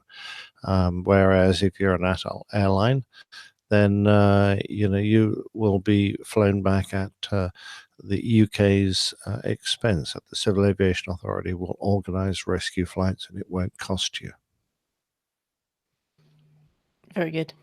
Yeah, I knew they'd been in financial negotiations with different investors for a while. I think over the past year, even, or something like that, 6 months or so. But it sounds like none of those worked out, sadly. No, exactly. Now, of course, we're looking at other airlines that might be having problems as well, and Norwegian seems to be, I think it's Norwegian. Correct. Yeah. Seems to be struggling a little as well.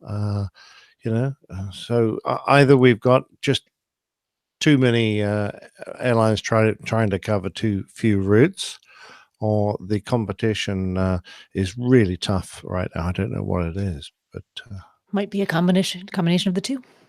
Yeah. All right. Well, sadly, another one bites the dust. Yep. All right. Well, let's move on then to our feedback segment.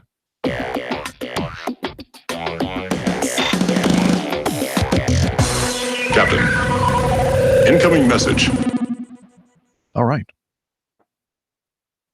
I just have to make sure I get on the right page here. Let's start with item 1. Do we need to take a break?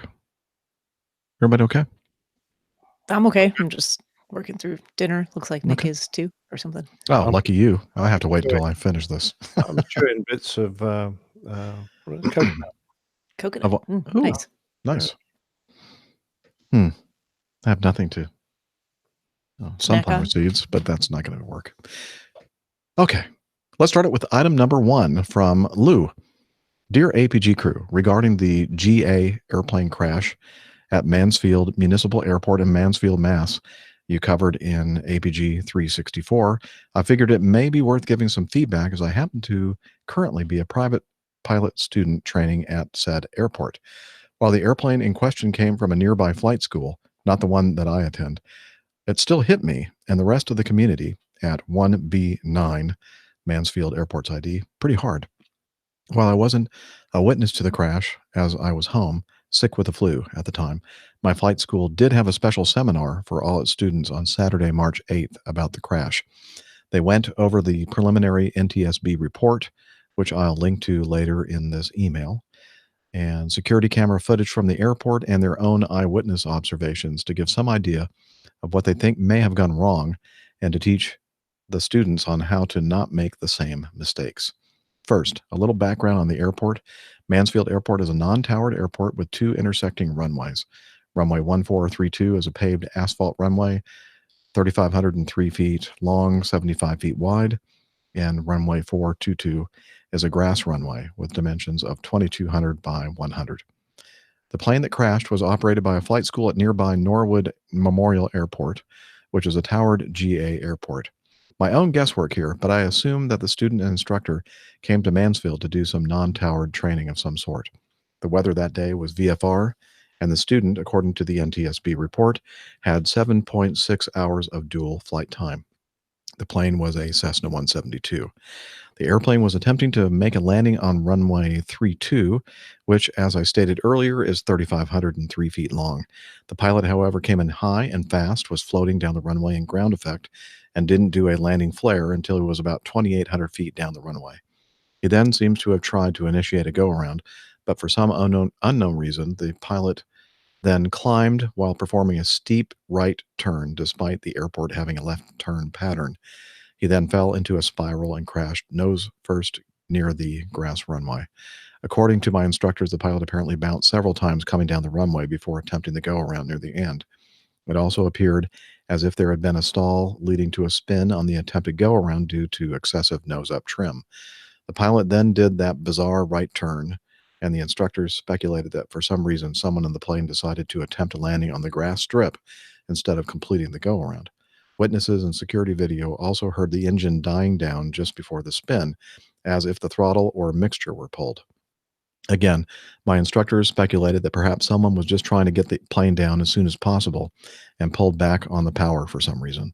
They think that perhaps the pilot and or instructor panicked prior to the failed grass runway landing attempt.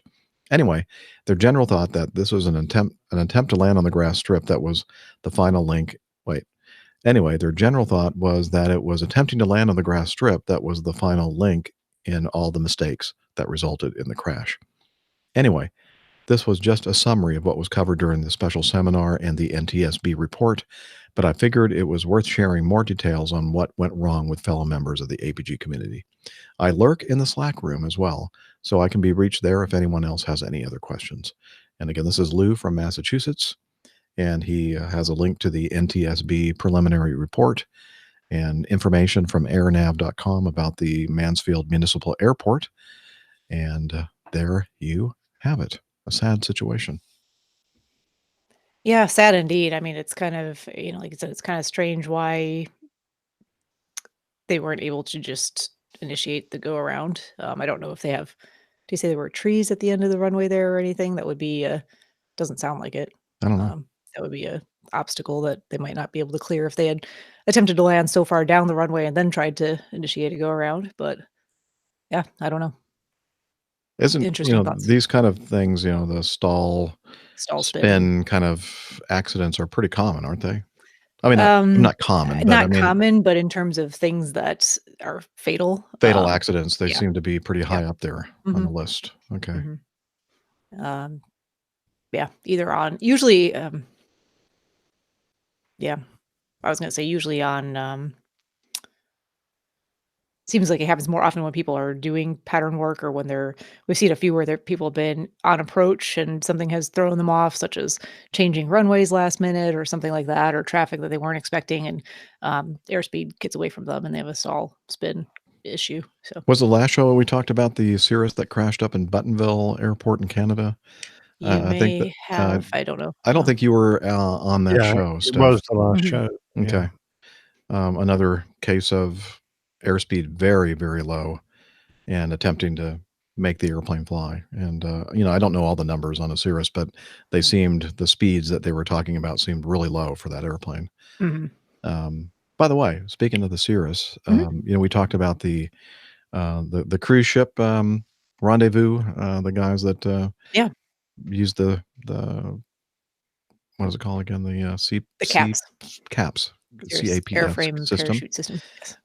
And apparently, Max Trescott on his great podcast was able to contact one or both of the pilots. I'm not sure. Haven't listened to that episode yet, but he was able to interview the one of them for his Yeah, show. I'm blanking on the guy's name right now, but just coincidentally, aviation is a small world, and he popped up in a just a group that I'm a part of on one of the social media uh, sites this morning, just asking a question about something completely unrelated. And I would have never recognized the name and put two and two together because it had nothing to do with that incident, except someone asked him about it.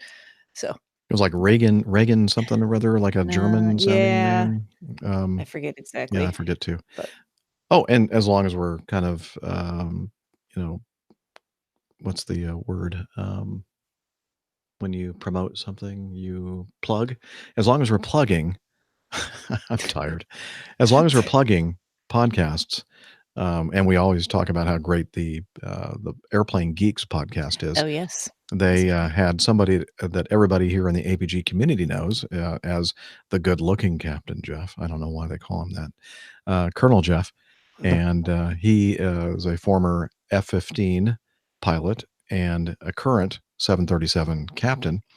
And they had him on their show, the most recent one that just came out yesterday, and it is fantastic. So if you want to hear Jeff's viewpoint on the MCAS and what he thinks may have happened and more information about that, you can't go wrong by listening to the latest episode of Yeah. the Airplane Geeks.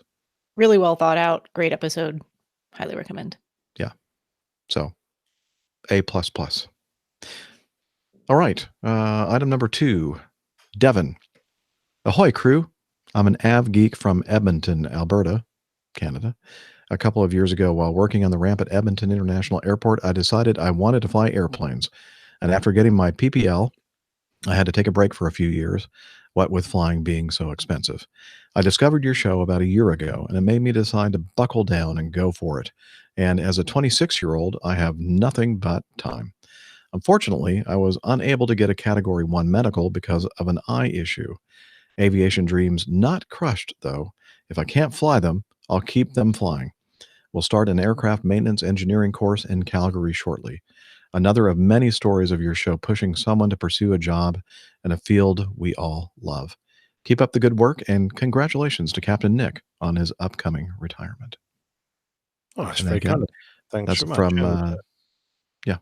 yeah, I was just going to say, yeah, thank you, Devon. And yeah, I think it's brilliant. Those engineers, we bump into them every day when we go flying.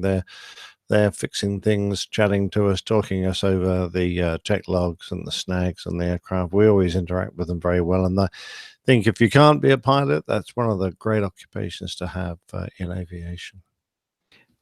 And I think that maybe Steph will mention this as well, but it may be worth your time to maybe get a second opinion about whatever. He didn't talk about what his issue was with his medical certificate because of an eye issue, but we've talked about it before on the show where people thought that there was no way that they could be a pilot because of some issue like color blindness or whatever it is, and come to find out that there are sometimes other ways to get where you want to go. Sometimes there are. The way he wrote Maybe. it makes it sound a little bit to me like he did go through the correct Oh, okay. process to try and get the class 1 medical or category Okay. 1, whatever they call it in. But Yeah. if not a reason not to reevaluate, reassess, things change as time goes on. But I like his attitude a lot. Yeah, me So too. great attitude, Evan. Just you want to be in the field, you want to be working around aircraft and work with them and keep them flying, and we need more folks like you to do that for us. Absolutely. Yeah. That's awesome, really. Thank you for sharing that with us, Devin. And I hope that we continue to be a encouragement for you. And I hope that you can continue to participate by sending us feedback and letting us know how everything goes with your journey to become an aircraft maintenance engineer. All right. Item 3. Solomon writes in.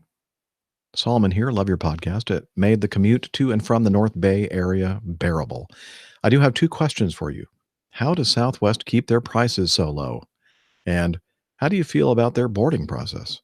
My dad works for a major airline, so I've only flown with them and Lufthansa when I traveled in and around Europe. Again, love your podcast. Keep up the good work. Okay, so we have somebody here, one of our co-hosts that likes to fly Southwest Airlines. And Steph, how is it that they keep their prices so low? I don't know that they keep them so low anymore, to be perfectly honest. Everyone has been very competitive with their pricing recently. Certainly in the past, a lot of it came down to, I think, some of their fuel hedging, the fact that they were flying the same aircraft type. They're able to keep costs low just with common training and common aircraft type and, mechanics only working on one type of aircraft. Some of their, when they first came onto the scene with the way they set up their routes, not being hub and spoke, being point to point, I think helped them a little bit in that regard as well. And I think a little bit of what you mentioned with the boarding process initially was quite helpful because they used to be able to turn around an aircraft very quickly. I still think they turn around aircraft very quickly. It's not quite the 15 minutes they used to claim that they could do.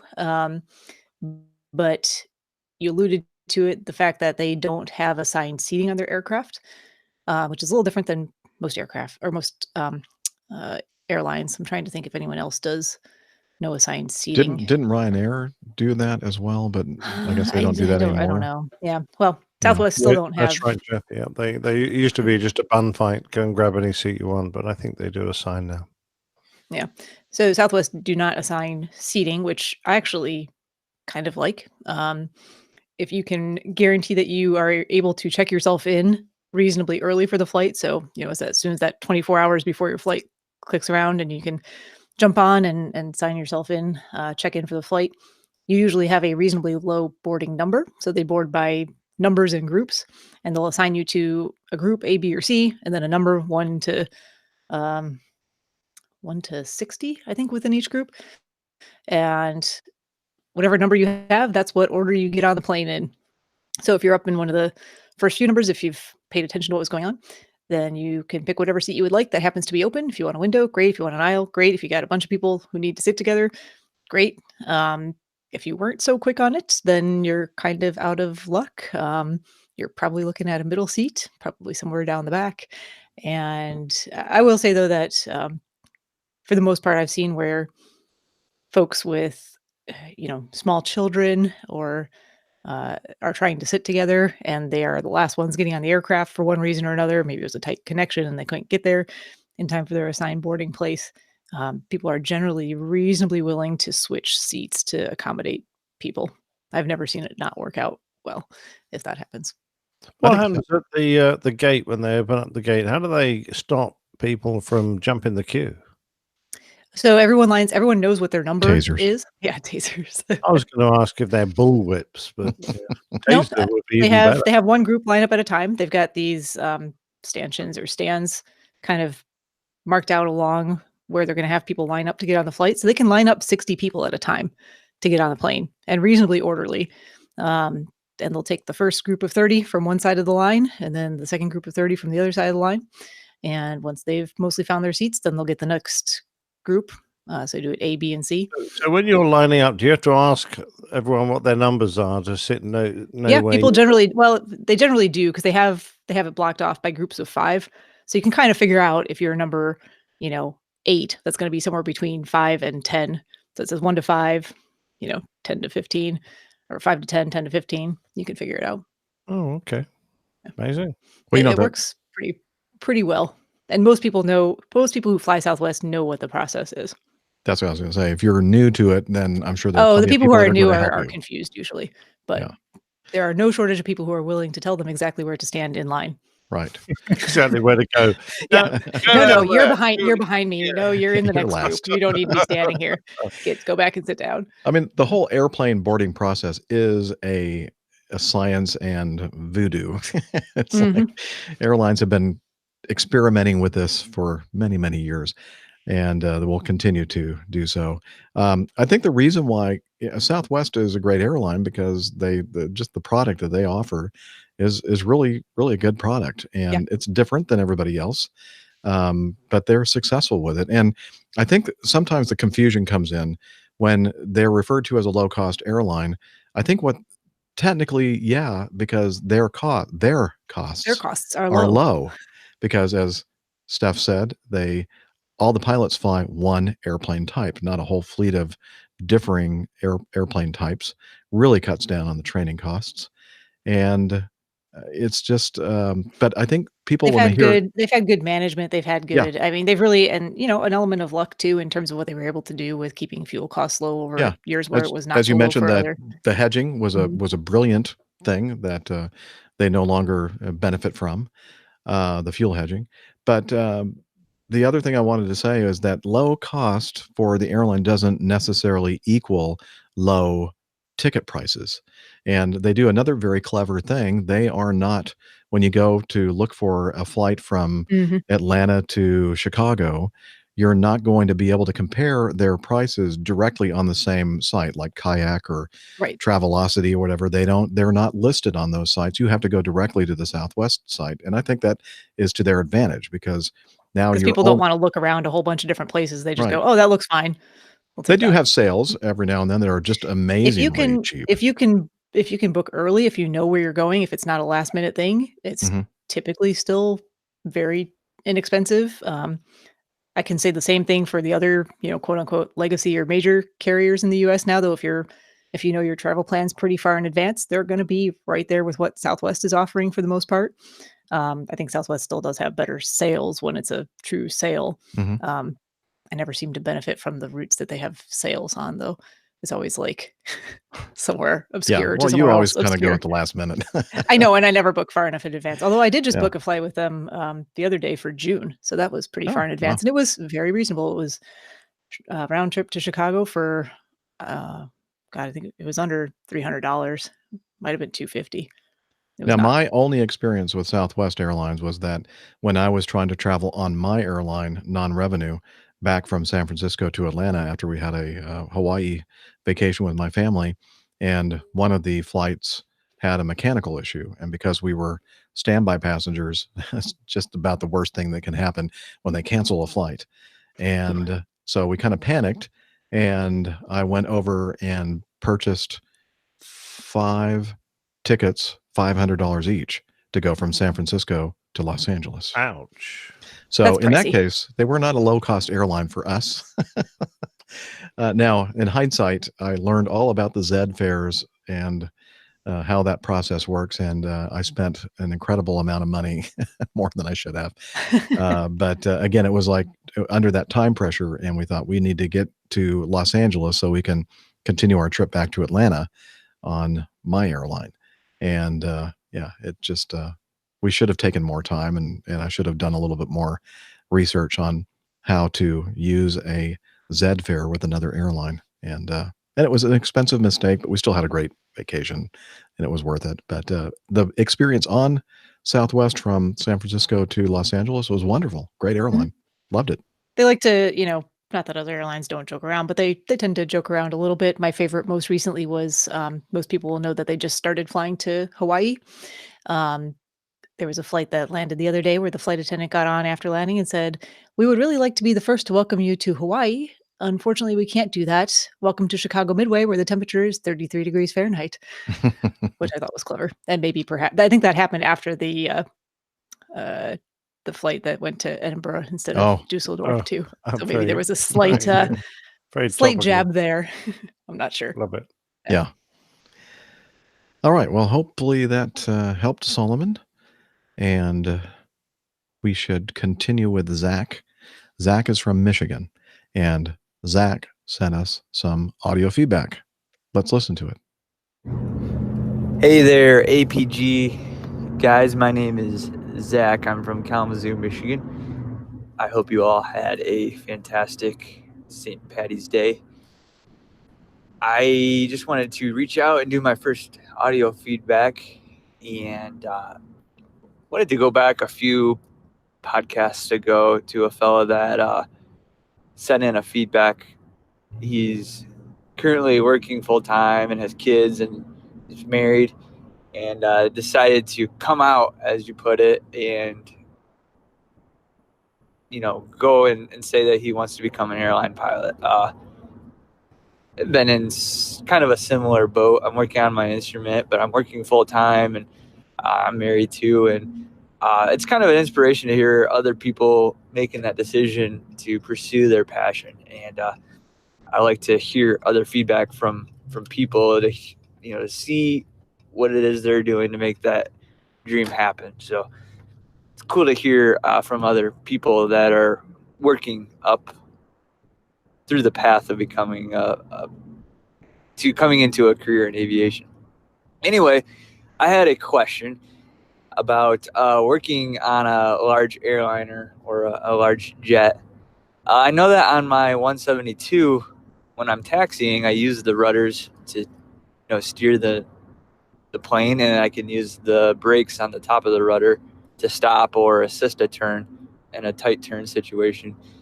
But when you're steering an airliner, say 737 or even something as big as a A380, do the large jets steer in the same way, or do they use a different system for taxiing? I remember when I was a kid, I got the classic cockpit tour. I couldn't tell you what kind of plane it was, but I know that there was a little wheel on the left side for steering that aircraft. Maybe it was an MD, but are the airliners, are they all the same in how they steer, or do they use the same rudder system or rudder pedal to steer, or how does that work? And what's it like steering one of those large planes? I know that in my 172, even though I can see the wing right out to the left and the right, I still feel like I'm going to hit everything. That's one of my weird little fears, is clipping something with my wing. What's it like taxiing a giant jet? You feel like you're going to hit everything, or have you gotten used to it where you know if you stay on the right line, you're good? So just wanted to hear about that, and I appreciate it. And I hope you all have a great week. Thanks. Great questions. You want to tackle this one, Nick? I have something to say about this, but well, yeah, sure. Yeah, we're a kind of mixture of the two, really. You taxi 150 using, I guess, the toe brakes on the rudder, and of course the rudder will have an effect because you've got the prop. Both together will help you steer.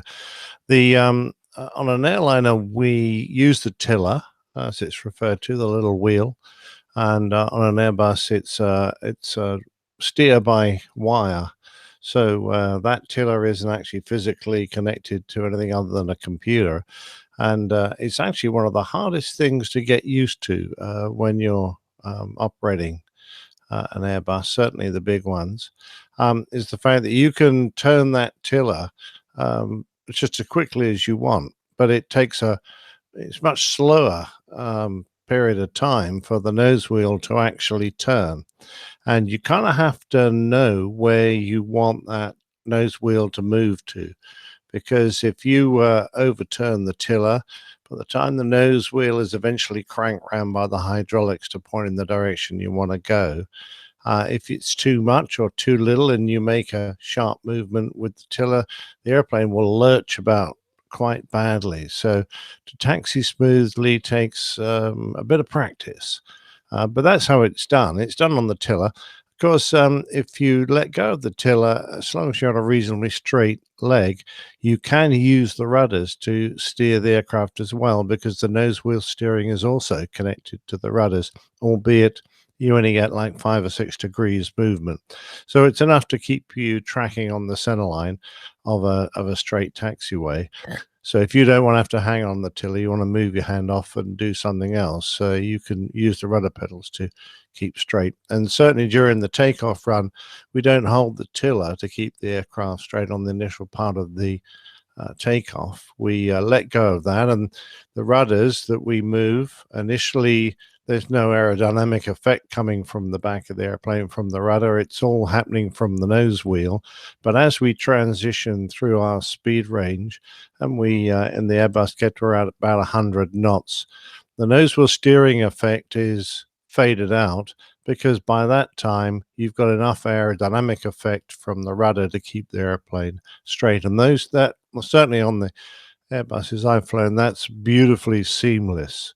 You wouldn't even know that you had moved from nose wheel steering to aerodynamic steering now through the rudder, and that's effectively how it works. It's you're just driving a very big tricycle around. The hardest thing, particularly on a big airplane, to get used to is knowing where your wheels are, because of course you have to use oversteering, as we term it, particularly on the 600. The nose wheel is so far behind you and the main gear are way behind you that you have to try and imagine in your head where everything is as you turn. And often on a sharp turn, you're putting yourself in the cockpit way over on the grass, secure in the knowledge that the nose wheel way behind you is tracking down the taxiway. Now, to help us, we have cameras on the 600 to let you see where the undercarriage is, so that you don't accidentally drag the main gear off and crash some taxi lights, or worse still, send the nose wheel off onto the grass and sink in. That would be pretty embarrassing. But the 330 isn't that much smaller, and that doesn't have cameras, so you just have to learn how to do it for yourself. But of course, the problem is if you don't oversteer and keep your nose wheel in the correct position on the taxiway, what happens is you drag the main gear through a sharp corner, and they will undercut and they will come off the taxiway onto the grass, and you'll start smacking things and crashing things, and that's not good. People not don't recommended. Appreciate. No. I'm probably perhaps a little simpler in the Mad Dog, Jeff. Well, first of all, every large transport aircraft that I've flown, the C-141 in the Air Force, and the TriStar, Lockheed TriStar, the Boeing 727, and now the Mad Dog MD-88, MD-90, all have steering tillers or steering wheels that are not fly-by-wire, or they're actually directly connected with cables and such to the there I go again with and such cables to the nose wheel steering system, the hydraulic controls of the nose wheel steering. And as Captain Nick mentioned, without using the steering wheel or steering tiller or whatever you want to call it, the range of steering available through your rudder pedals when you're at slower speeds is about 6 to 7 degrees, depending on the aircraft manufacturer and the aircraft model. And not only is it a way for us to steer the airplane when we're going relatively straight, it's also when the first officer in every single airplane, air transport or category, let's see, transport category airplane that I've flown, only the captain had the steering tiller on the left side, on the captain's side. Now, I know that the Airbus has it on both sides, and I think that even some of the newer generation Boeings as well. I think the 777, I'm not sure about the 787 series, but they have it on both sides. But all the airplanes that I've flown, it's always the captain's job to do the steering on the ground. And again, when you're in one of these airplanes and the first officer is flying and he's landing and he wants to make a turn off of the high speed or whatever, there's usually enough authority there that they can do that before relinquishing control and letting the captain take over. So, and in the case of the steering tiller in all the airplanes that I've flown, it's very sensitive, and you have to be very careful. You can't just activate it at whatever rate that you want and wait for some kind of a lag, as Captain Nick just mentioned.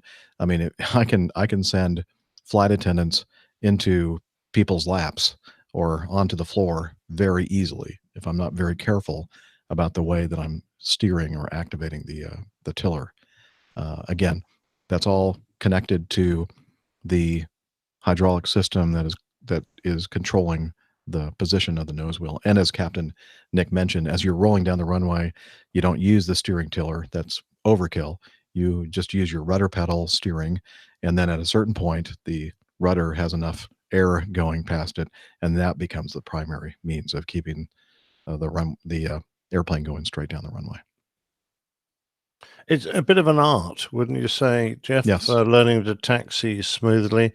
And the girls certainly know at times whether it's the captain or the first officer. Now, most first officers I fly with, pretty experienced guys, they can taxi as well as I can, or as well as anyone can. But a new guy is going to lurch around a bit. And the girls are trying to do their demos, particularly if you've got a manual demo.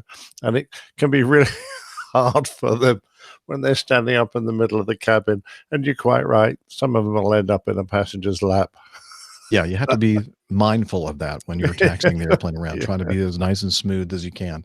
The other thing I was going to say, you mentioned the oversteer on the big jets that you're flying.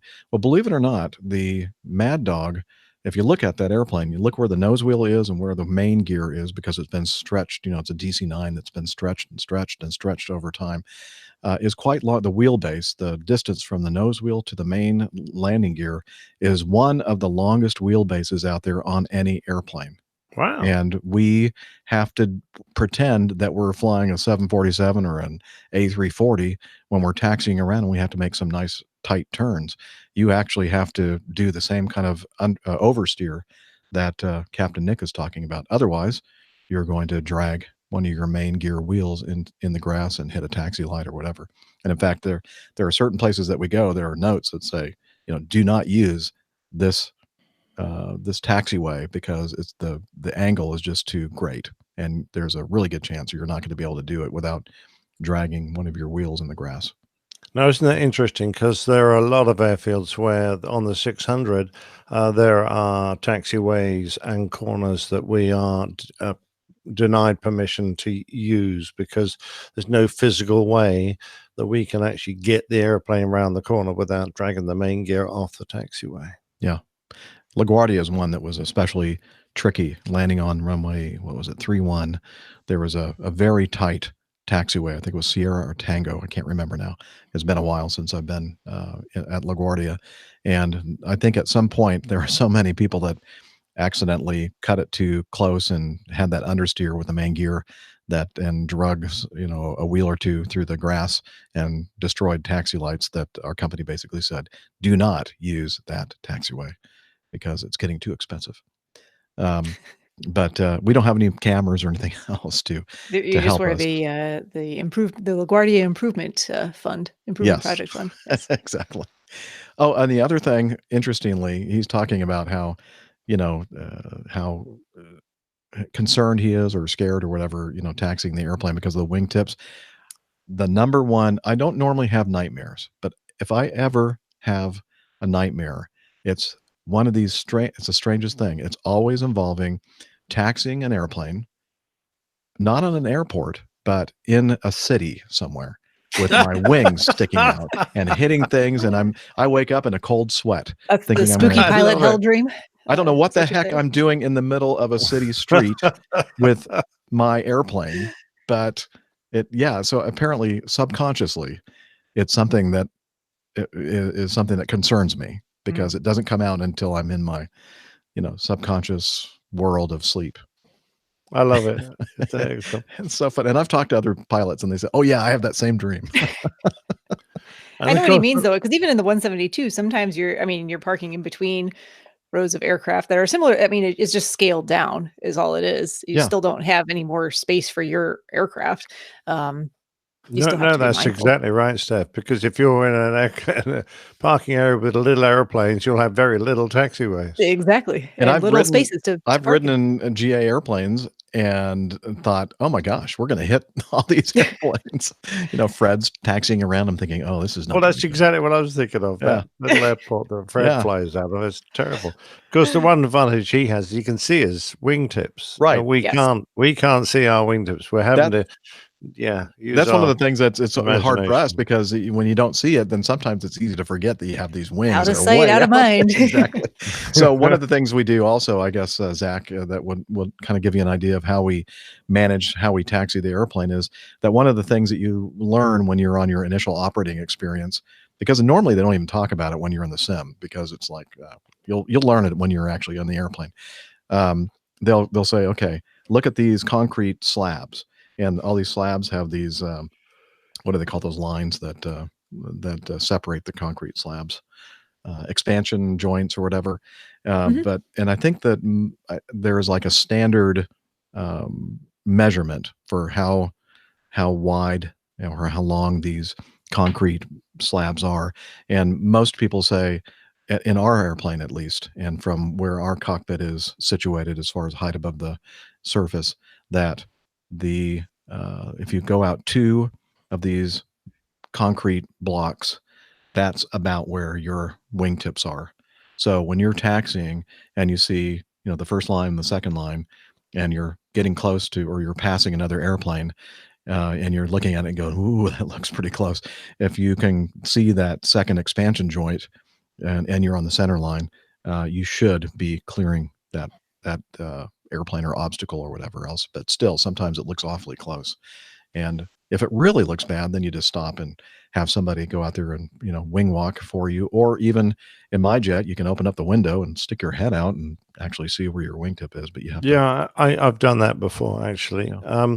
And the other thing is, most of the airports I go to, Jeff, which pretty major airports, there are safety lines on most of the taxiways when you are getting adjacent to stuff, usually a big white line or a double white line. And so long as you can see that the equipment or aircraft is the far side, the far side of that line. I'm gesticulating like a bloody Italian here. The far side of that line. We did not mean to offend any Italians. Yeah. Sorry, lost another 10 listeners. So long as everything is on the far side of those lines, you're safe. So long as you are in the correct position on your taxiway. But I still, I'm like you. When I see a damn 747 coming the other way, and we're on 2 fairly tight taxiways, we're going in opposite direction, I sneak my airplane over a couple of meters just to give myself a little more room, because I'm thinking, well, he might not be smack on the center line. I'm just going to, run my wheels a little bit tight here. Just to be on the safe side. And I tell you what, it is one of my nightmares as well, because all the time you hear about aircraft hitting each other. And of course, it happens almost every week.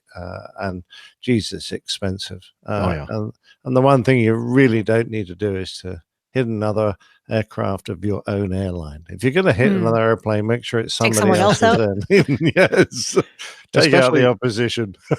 Especially if you're only 64 days from retirement. You want to be very exactly. careful. Yes. God, can you imagine? Oh, dear. So that's the way to go out in style. Well, you did fly one aircraft back sans winglet one time, no, Nick? Was that you? Yeah, that's right. That wasn't me, though. Well, you didn't. You weren't responsible for the missing the winglet. You just flew pushback it crew out of Stand Alpha 3 in JFK, which is right in the tight corner behind beside a big blast wall. They managed to push the aircraft back and whacked the winglet into the blast wall. So, not the pilot's fault, but they whipped the winglet off, and then for a while it flew with only one winglet, which looked a bit odd.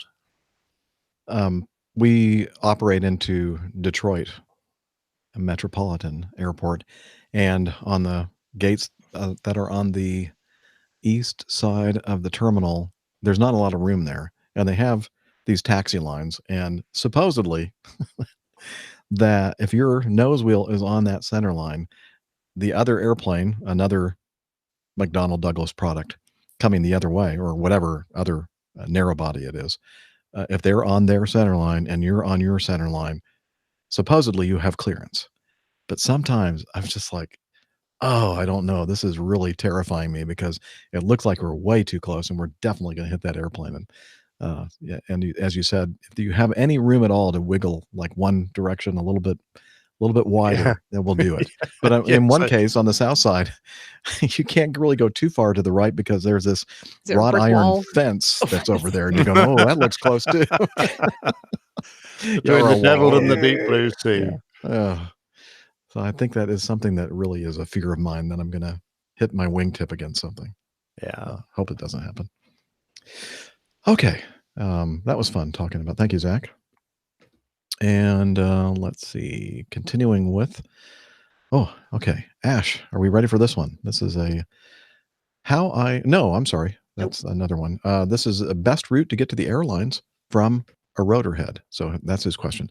I've been a long time follower of the show, but I've never given any feedback. I've always been content to listen to what you, the experts in aviation, who's he talking about, have to say. And I've always valued and respected the wealth of information that is expertly delivered.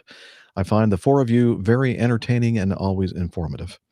A little bit of my background. I started flying in the summer of 2003. After several hectic months, I received a private pilot certificate.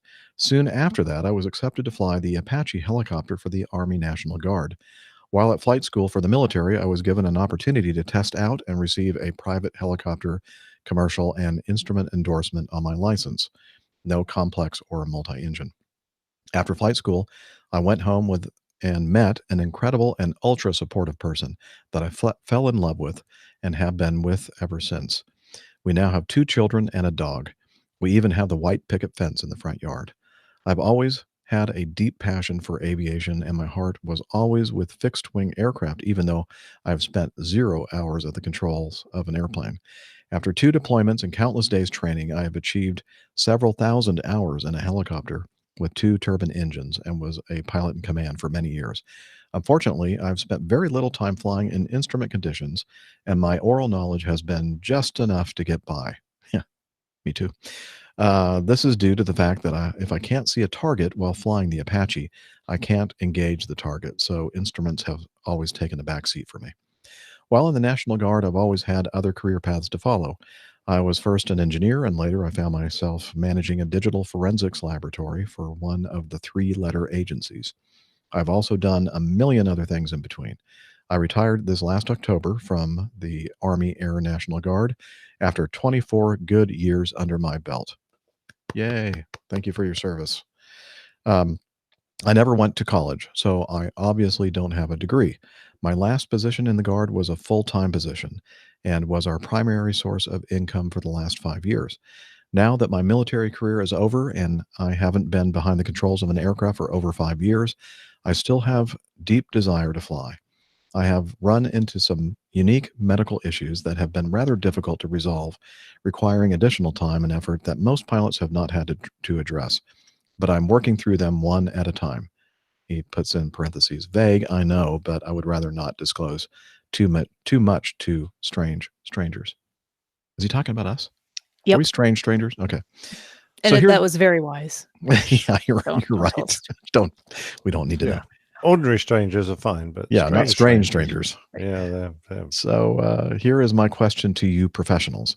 I would like to become an airline pilot, very much like the 3 out of 4 of you, but I have yet to figure out how to best make this happen. There is a large regional airline feeder company here that has offered to send me to school to obtain the hours and type ratings they require while paying me the entire time. But they require a 2-year commitment under contract to work for them. I'm a little apprehensive making this decision for various reasons, but primarily I don't want to be stuck in this location any longer. Plus the pay is much lower than what I've become accustomed to, at least for the first several years. Do you think that this is a good option for someone in my situation, or should I keep my options open a little longer yet? My financial situation is not desperate, but not infinite either.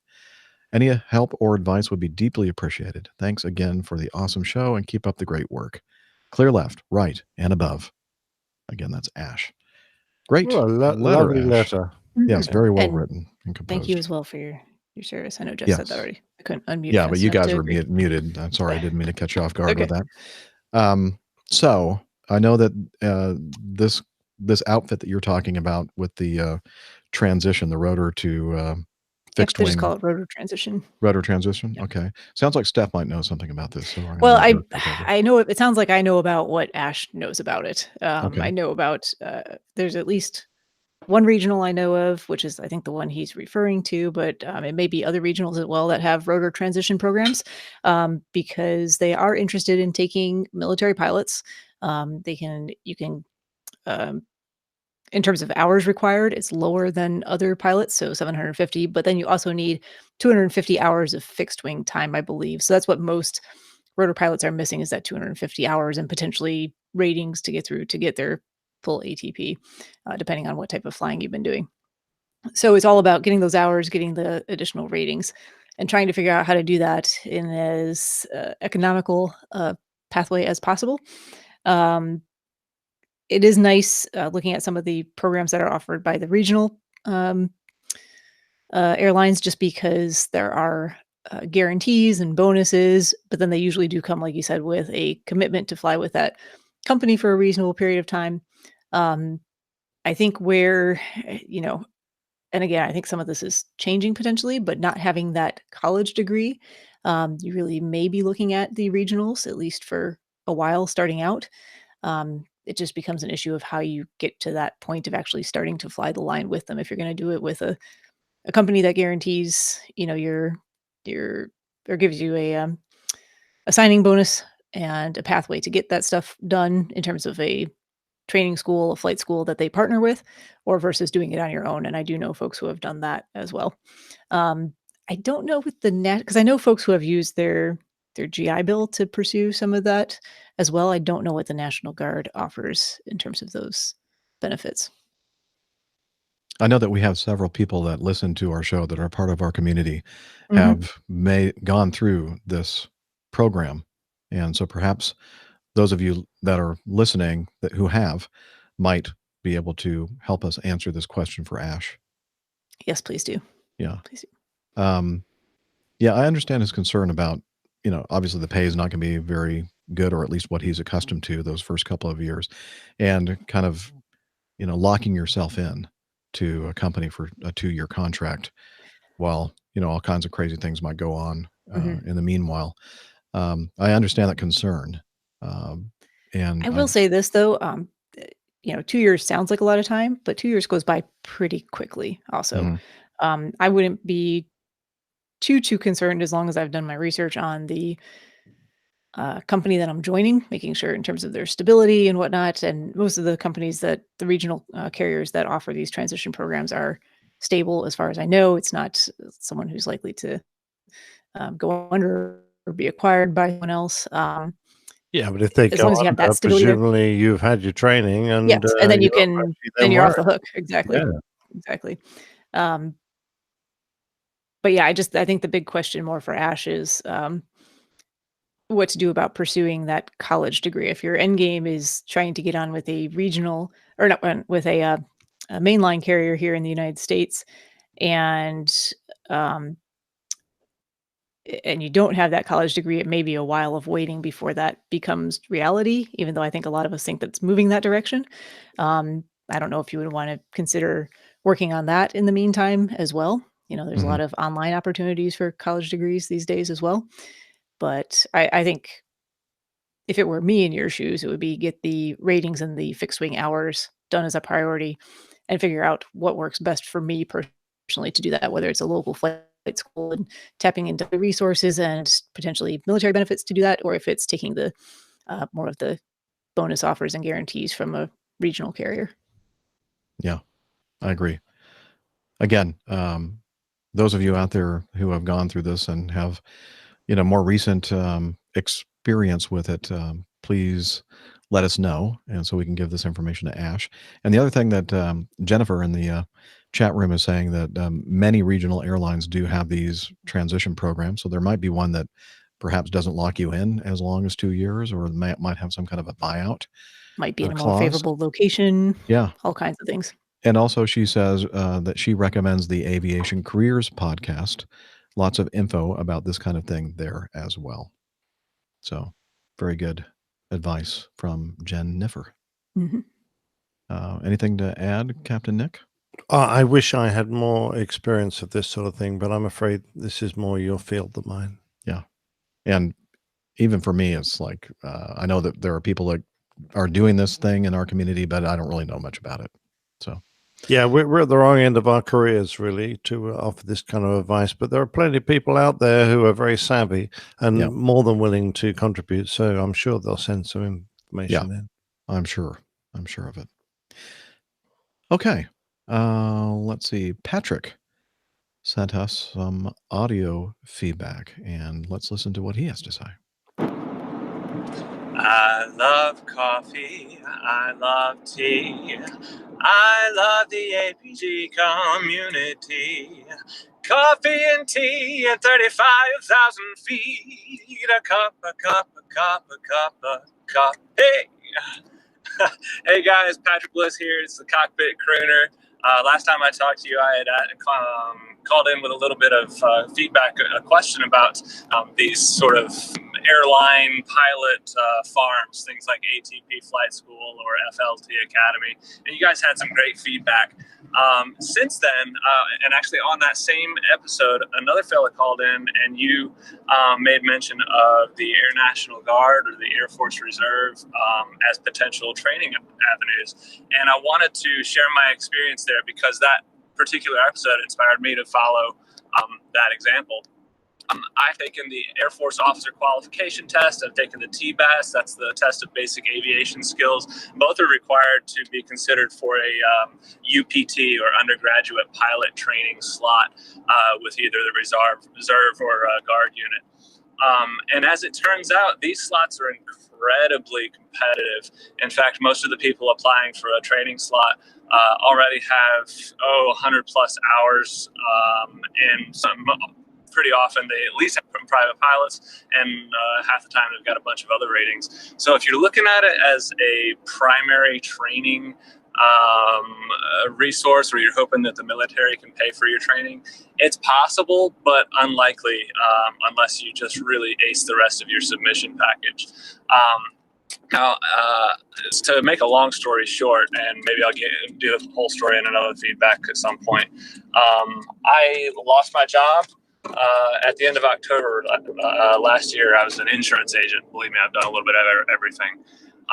And so it made me kind of reevaluate where my life is. And that's what led me to considering flying.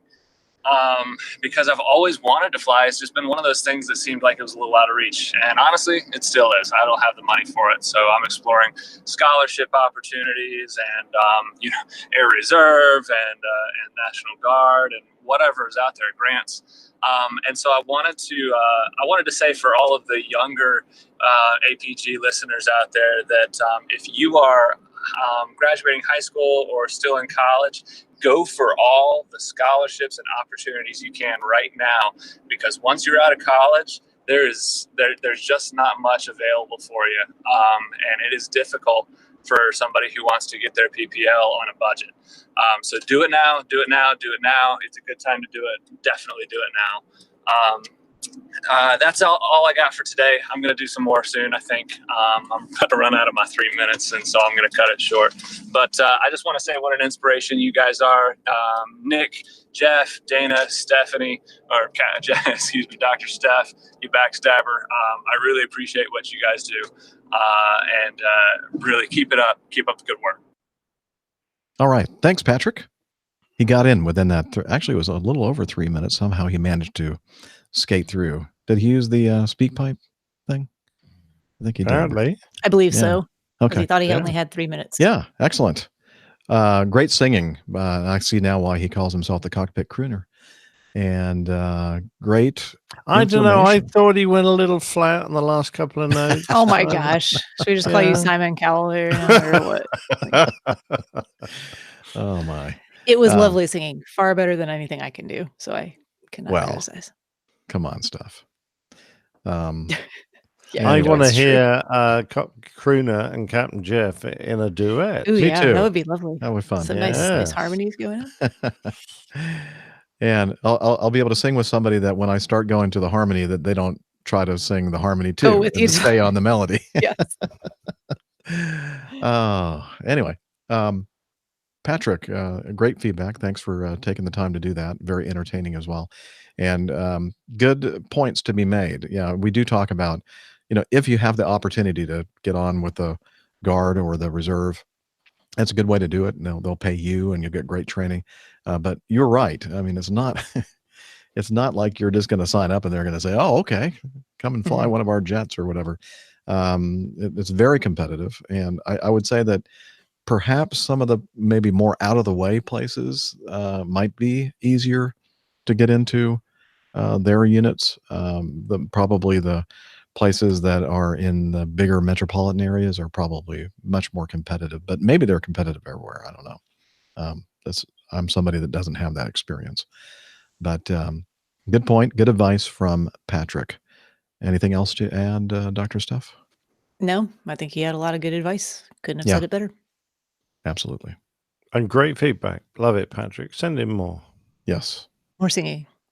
Yeah, we like that. Okay. Well, due to physiological limitations, I think that now would be a good time to have this week's installment of Plain Tales. Thank the Lord. Yes. Take it away, Captain Nick.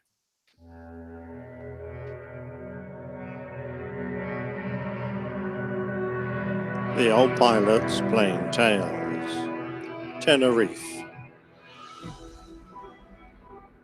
For pilots of my generation, that one word doesn't bring to mind thoughts of a warm holiday on the sandy beaches, but something appallingly tragic.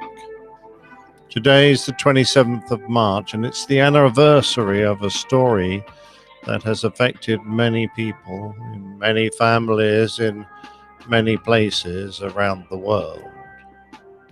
The Boeing 747 was such a remarkable aircraft that it completely changed the face of air travel.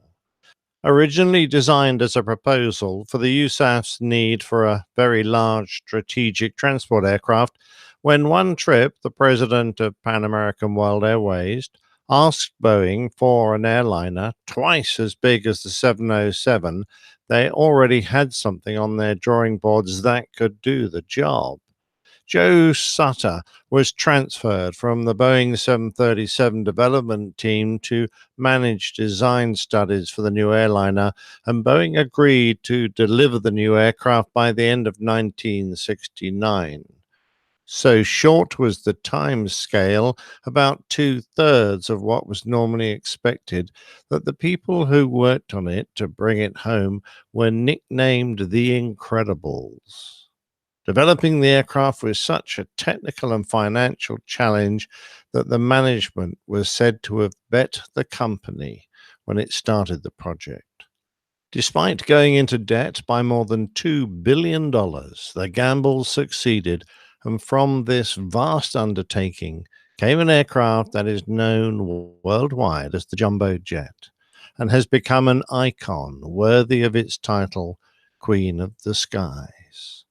So successful was the aircraft that orders came thick and fast, initially to Pan Am in 1970, but then to many major airlines all around the world, who saw it as an important status symbol to have the biggest and the best serve their passengers. The Dutch airline KLM, the oldest in the world, also became a customer when they purchased their first 747-200 in 1971. The island of Tenerife is one of the Canary Islands and a popular holiday destination. And on the 27th of March 1977, there were several flights inbound to Gran Canaria International Airport, carrying holidaymakers who were looking forward to escaping a chilly winter and exchange it for a few weeks in the sun. One was Pan Am Flight 1736, which had departed initially from LA, but had a stopover in New York before heading out across the Atlantic. The aircraft was named Clipper Victor, and they were carrying 380 passengers, mainly retired folk, plus 13 flight attendants and a flight crew of 3, the flight engineer, first officer, and Victor Grubbs, the captain. Captain Grubbs had over 21,000 flying hours, and the aircraft he commanded that day flew Pan Am's inaugural 747 flight 7 years earlier. Another 747 was also inbound, KLM Flight 4805, in an aircraft named Rhine. The captain was one of the most experienced pilots that KLM had, their chief flight instructor, Jakob Velheisen, who had over 11,000 hours with 1,500 on type. This flight had been chartered by a travel group, and it carried a slightly lighter than normal load of only 235 passengers, 52 of whom were children. As both aircraft were approaching Gran Canaria, there was trouble brewing on the ground. An independence movement was fighting the Spanish government to allow the Canary Islands to become self-ruling. The group had a militant arm that had carried out bombings on the island, and they were targeting the airport. At 1:15 in the afternoon, they exploded a bomb in the Gran Canaria terminal, injuring 8 people, and then warned the authorities that there was a second bomb at the airport. The civil aviation authorities closed the airport, and all inbound flights were ordered to divert to Los Rios Airport on the nearby island of Santa Cruz de Tenerife. The airport there was smaller than Gran Canaria International, but large enough to take a 747. Captain Grubbs had good fuel reserves and wanted to hold his Clipper 747 airborne until the airport reopened, but air traffic denied his request, and he was ordered to land at Santa Cruz's airport with everyone else. Los Rios was a regional airport without the facilities or ramp space to park this sudden influx of large machines. Once the small apron was full, they were forced to park the extra aircraft on the taxiway that ran parallel to the single runway. Before too long, the threat to Gran Canaria International was declared safe, and the airport reopened. Keen to get his passengers to their destination, the Pan Am crew asked for clearance to start and taxi out. Unfortunately, the order in which the aircraft arrived and the lack of space meant that Captain Grubbs was blocked in by the KLM aircraft, who was a long way from being ready. Some of the flight crew even got out to measure the distance between the aircraft, a mere 12 feet, to see if they could safely get around the KLM aircraft, but it seemed impossible. Perhaps expecting a longer delay, the Dutch crew had disembarked their passengers and were refueling their aircraft with enough to take them to Gran Canaria and then on to Amsterdam without the need to take on any extra. It's likely that the captain thought that, in the long run, this would save time. All the while, the weather at Los Rios was deteriorating. The airfield is positioned around 2,000 feet above the surrounding sea, and moist air rising up the coast easily forms into clouds, which appear as fog on the airfield.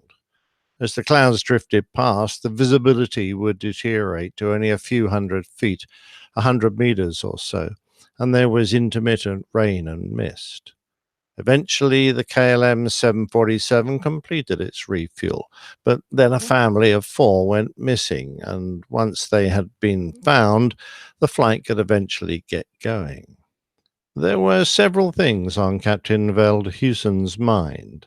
The Dutch aviation authorities had recently introduced a new set of duty limitations. They were complicated and very strict, allowing no flexibility, and the captain risked prosecution under the law should he exceed them. So complex were the calculations that he was required to talk to his operations staff in Amsterdam, who gave him an estimated time to take off, which he could not overrun. Another concern was the varying visibility, which, since the center line lighting at Los Rodeos was unserviceable, gave him a higher than normal takeoff visibility limit. The limit was being broken as the worst of the weather passed overhead, and it would undoubtedly have worried him that this might delay him until he ran out of duty time. With these concerns weighing on his mind, he was at last ready to depart, and he started the four mighty Pratt & Whitney JT9Ds and requested permission to taxi out. The normal route via the parallel taxiway was blocked by parked aircraft, so the only way to get to the takeoff end of the runway was to taxi down the runway itself. The controller gave permission for KLM to enter and backtrack down the runway until they reached the third turnoff point, when they would be clear of the parked aircraft. At that point, they could use the taxiway to reach the takeoff point. The KLM first officer confirmed his instructions. Roger, sir. Entering the runway at this time and the first taxiway, we go off the runway again for the beginning of runway 30.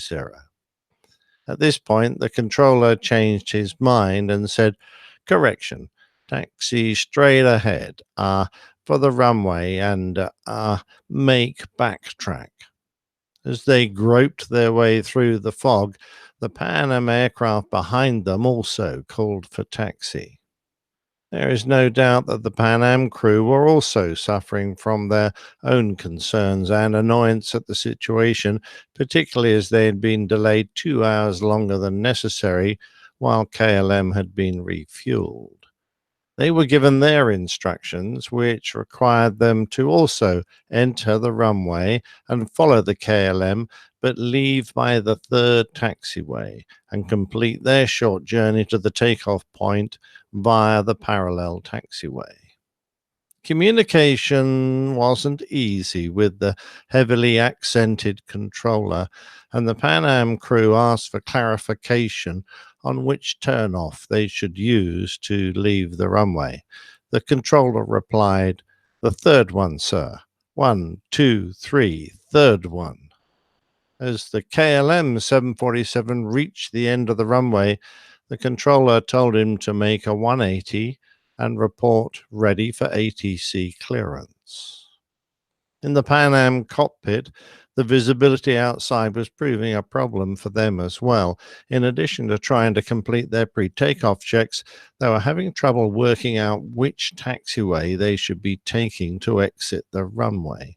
The small airport diagram they were using wasn't very detailed, and they overshot the third taxiway. They weren't too worried, though, as they could take the fourth instead. Indeed, this was an easier angle of turn for them to make. Having made his 180 turn at the end of the runway, the KLM captain was ready for takeoff. His voice sounded stressed and irritable. He and his crew would have been tired, annoyed, and anxious to depart before they ran out of duty time. His first officer called, "KLM 4805 is now ready for takeoff and we're waiting for our ATC clearance." The clearance was passed and he read it back. "Roger, sir. We're cleared to the Papa Beacon flight level 90 until intercepting the 325 and we're now at takeoff." As he transmits the readback, beside him, his captain says, "We're going," and starts to advance the throttles. In front of the KLM aircraft, invisible in low cloud and fog, the Pan Am 747 is still on the runway, trying to find their turnoff point, and has yet to call clear. In response to the ambiguous call from KLM that they are at takeoff, the controller transmits a hesitant "okay," but then adds, "Stand by for takeoff. I will call you."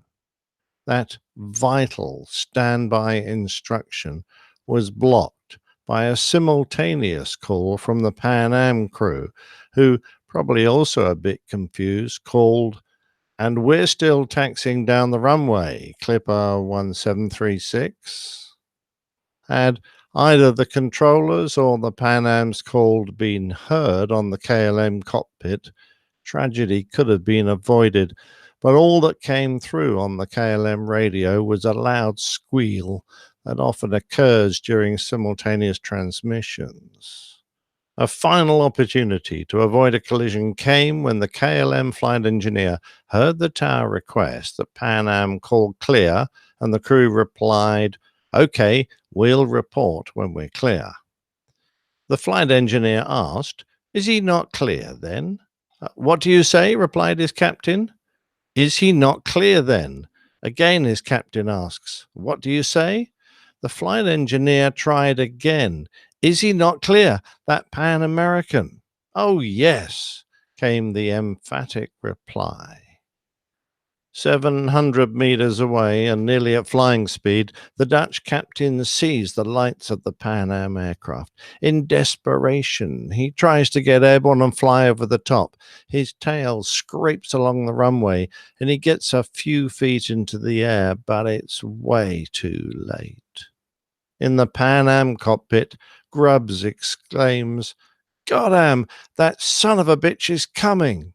He applies full power and turns hard left towards the grass beside the runway to try to get clear, but at a speed of 160 miles an hour, they can't avoid KLM, and the two aircraft collide.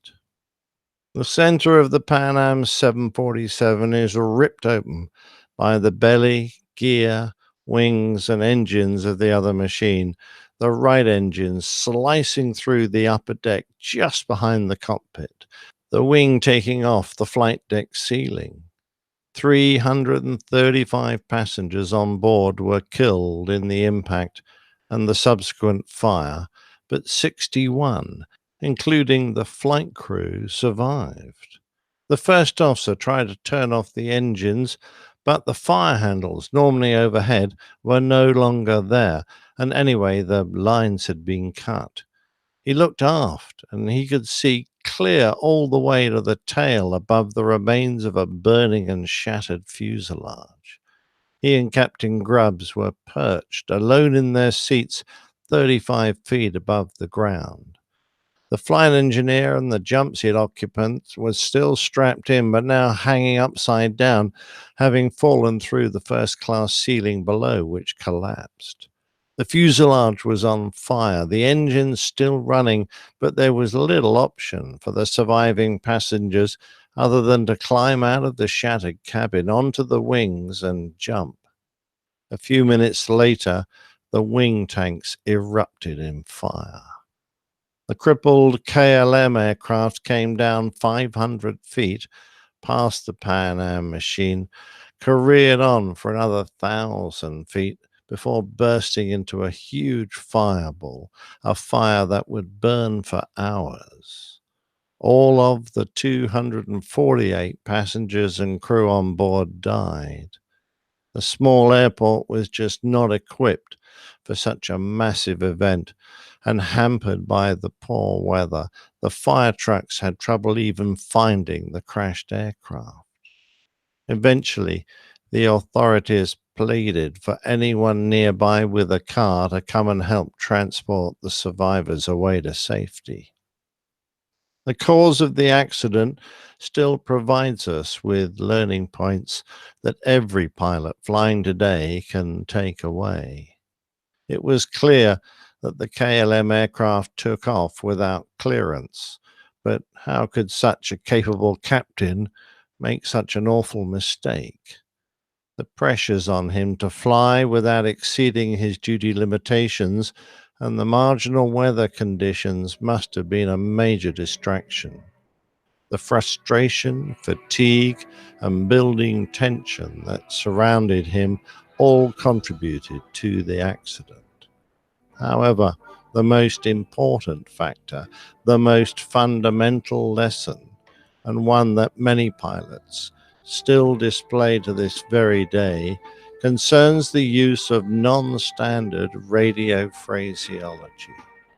Communication must always be clear, unambiguous, both between pilots themselves and when talking to controllers. Tenerife remains the deadliest accident in the history of aviation.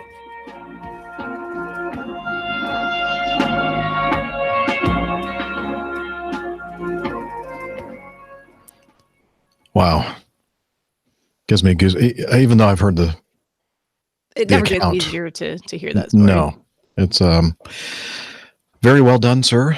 I know that must have been, something that was tough for you to put together because so many people have talked about this story, this tragedy in the past, but you did a fantastic job of retelling it. And also I think the most important part is what we can take away from it as pilots, that communication is so important. As you mentioned at the very end of it, standardized communications are so important. And I don't think people realize how important they are.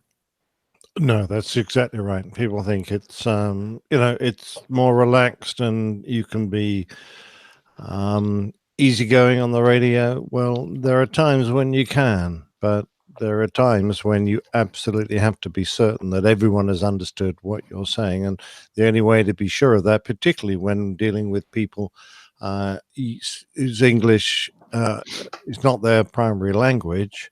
So you've got a Dutch guy and a guy who normally speaks Spanish, communicating in a second language. You've got to make sure you use all the right words.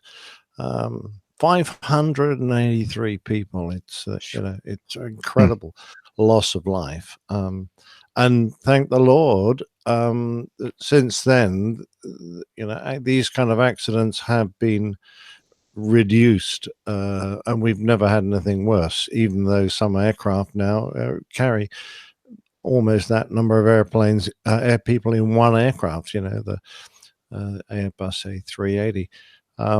So it's just a huge lesson. And although you're right, a lot of people have spoken about it, written about it in the past.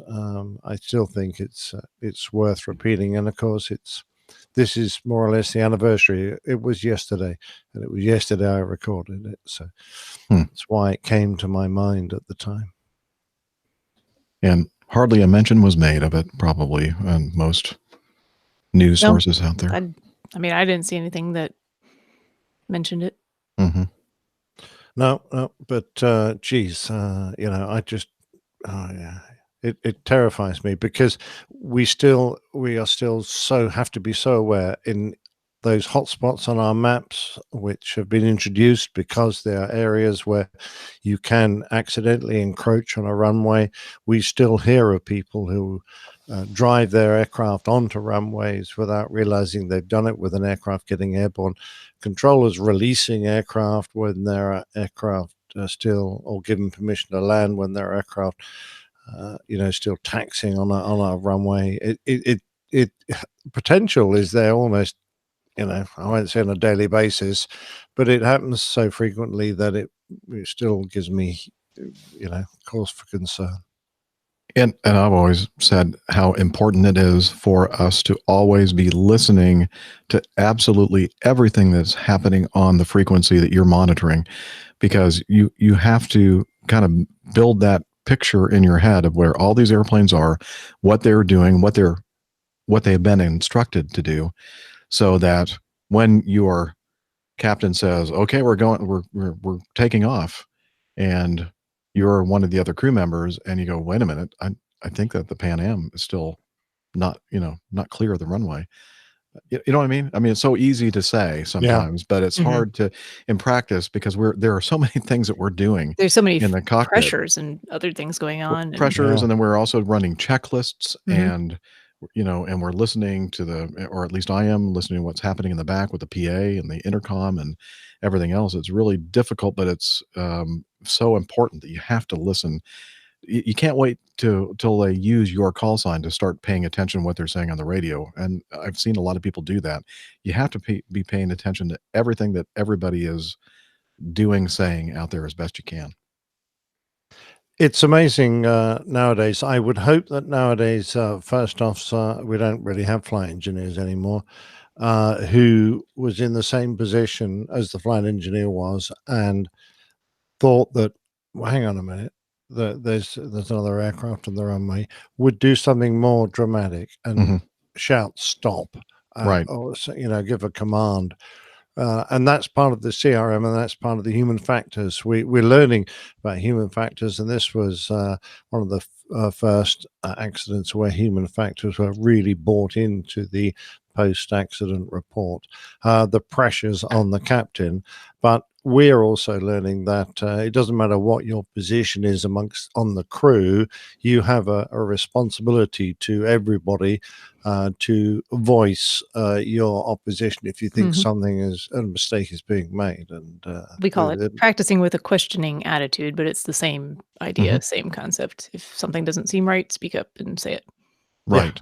Because exactly there's right. probably a reason why something is tickling the hairs on the back of your neck. Right. Like, doesn't seem quite right. I could be wrong. I don't want to be embarrassed. Well, it's better to don't be afraid of embarrassed. your own self-preservation too, at the end of the day. Yeah, very good point. Yeah. All right. Well, let's move on with some more feedback. What do you think? Let's do it. Yeah, sure. Not sure what crew resource management communication played a part in this crash. This is sent to us from Alex, a jet crash at KHSD, which is, let's see, it's in Oklahoma. Yeah, it's in Oklahoma. Sun Park. What was it called? Sundance Air Park. Sundance Airport. There we go. Sundance Airport. Alex writes, this is Alex, formerly from Northwest Alabama, now from Central Oklahoma. Hello, Alex. At about 15:35 local today, there was a jet crash at my home field, Sundance Air Park. It looks like a Westwind twin, Israeli Aircraft Industries Westwind, that flipped as it came over the threshold and landed just left of the runway. Initial supposition is that it was a reverser issue as it touched down or a stall situation. So far, one pilot confirmed dead and one in critical condition. I flew here on Saturday and parked right next to this plane. I've attached a few pics from local TV coverage. I'm scheduled to have my private pilot check ride at this field next Monday, the 25th of March. And then he sent in some more feedback. It says, so to come to find out, the co-pilot in this crash was my designated pilot examiner, DPE, with whom I was scheduled to have a check ride next Monday. I didn't know her personally, but she was well known through the area and a great advocate for aviation. Please send your thoughts and prayers this way. Thanks, Alex. Yeah, it turns out reasonably well known. Like I mentioned earlier in the show, aviation is a small community. So if you have contacts, a member of different, aspects of the community, you hear about things and people who knew people in these types of incidents and accidents. And not only, I think she was she recently became a DPE, was a local flight instructor for many years, and also performed at local air shows with, I forget what aircraft she owned, but pretty well known, well loved pilot. So thoughts and prayers to all those who knew her. Yeah, the report from the let's see, aviation safety. What's the name of this website? I don't want to get this wrong. Well, I don't remember. Anyway, they have the basic information that we just talked about that Alex told us about. They don't have really any information other than that the airplane impacted the runway adjacent airport terrain, inverted, sustaining substantial damage, and the two occupants on board received fatal injuries. I think at first, the first report from the scene was that the female, the DPE, was still alive, but apparently she succumbed to her injuries. Yeah, I know they both did. I don't know who was. Yeah, not so that it sad. matters, but yeah. So hopefully we'll learn what happened here. Did they get too slow and it was a stall kind of a situation, or what? I mean, what would cause the airplane to roll inverted right there toward the end? I don't know. Yeah, I if it was a big airport, I would be saying wake turbulence, but no, I don't know. Doesn't look like it. Yeah. Mm-mm. All right. Well, hopefully we'll learn something from this. Yes. Yeah, Steph. and hopefully, I was just going to say, I'm assuming that means that Alex did not take his check ride this past Yeah, one day. I'm kind of Might not. I surmising. mean, just with all of those circumstances, that's one of those things where it's not a bad idea to, just put a little bit of time and then regroup and go forward. But definitely let us know how it goes when you are able to proceed with all that if you haven't already. And yeah, we'll be rooting for you for your private pilot too. Yeah. Yeah, it's a bit of a shocker when you find out someone so closely attached to your career as a pilot, has just died in such tragic circumstances. So I can understand how you'd feel upset, old chap. But I was doing my initial flying training when we had a dreadful accident on the airfield I was learning to fly at. And we, as very young pilots, all ran out to the flaming wreckage. And I must admit, it was a shocking sight. But what was interesting was our flying instructor later on that day made sure that we all got a short 10-minute, 15-minute extra flight. And we all practiced a couple of touch and goes just to make sure that no one had a feeling that they didn't want to get airborne again. So he kind of, it was a bit like, making sure you get back on the horse after you've fallen off. I don't know whether that was good psychology or not. It worked for me, fine, and it worked for the rest of my fellow students, but it's an interesting thought. Wow. That is interesting. I think the tendency would be in most places to say, okay, we're not going to do any more flying for the rest of the day. But to get back on that horse right away, that might have been the best thing to do. Yeah. Okay, moving on. 8, Heather. Hello to all. I'm new to the podcast and have been trying to catch up by listening to some of your old episodes. You'll never get there. Good luck. Yeah. I just listened to the one that touched on the Southwest Flight 1380 and just had something to add in respect to the special attention being paid to Tammy Jo Schultz as a female pilot. I think your point in the show was that we should be progressing or trying to progress to a society that doesn't take into account people's color, gender, etc., but should judge or just judge them on their actions.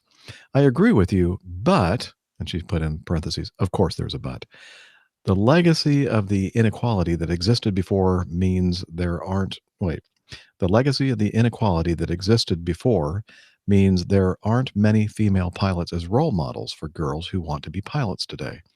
The reason this is important is because several studies show, and I can send you the links if you're interested, that, I believe you, Heather, that kids strongly identify with role models who are like them, and the more alike they are, the stronger the identification, and that this identification can lead to things like greater interest in the field and the perception that they too can follow in the footsteps of their role model.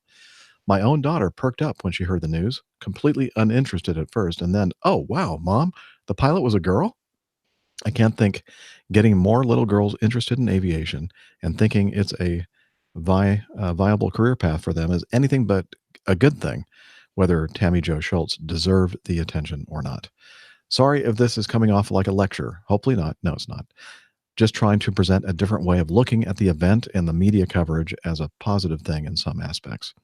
And in a similar vein, I have a possible suggestion for Plain Tales, The Night Witches. I apologize if it's been covered already in one of the shows I haven't gotten to yet. At any rate, thanks for the enjoyable podcast, Heather.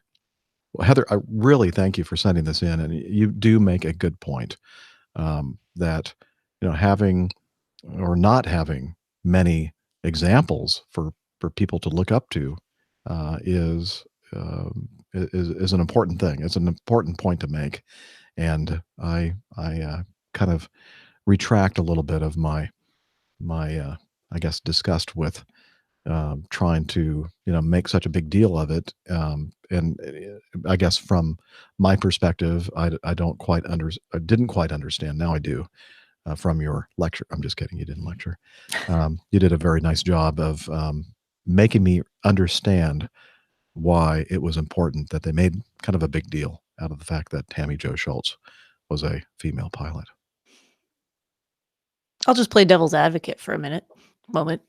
I will say, I think making certainly, yes, all of the accolades, she did a fantastic job doing what she was supposed to do as a pilot in that type of a unexpected and terrifying situation. However, I would also say that the more normalized we make these things going forward, no matter which gender is involved, still presents it as a good role model to young boys, young girls, doesn't matter which. I'm not saying that we shouldn't make a big deal of these things, because it does promote these folks as role models and make these types of career paths and more visible and more realistic to kids who might be considering them or who maybe never considered them. But I also think it's not a bad idea to not emphasize as much, oh yes, it was because, or we're making a big deal of it because of this person's gender, background, whatever. Just present them as the role model that they deserve to be, as anyone could be. I'll say that. But I'm not disagreeing with you, Heather. I think you've made a good point, and we do. Yeah, I think, she did make a very good point that I had not considered. Yeah. Anyway, that's just my take on it.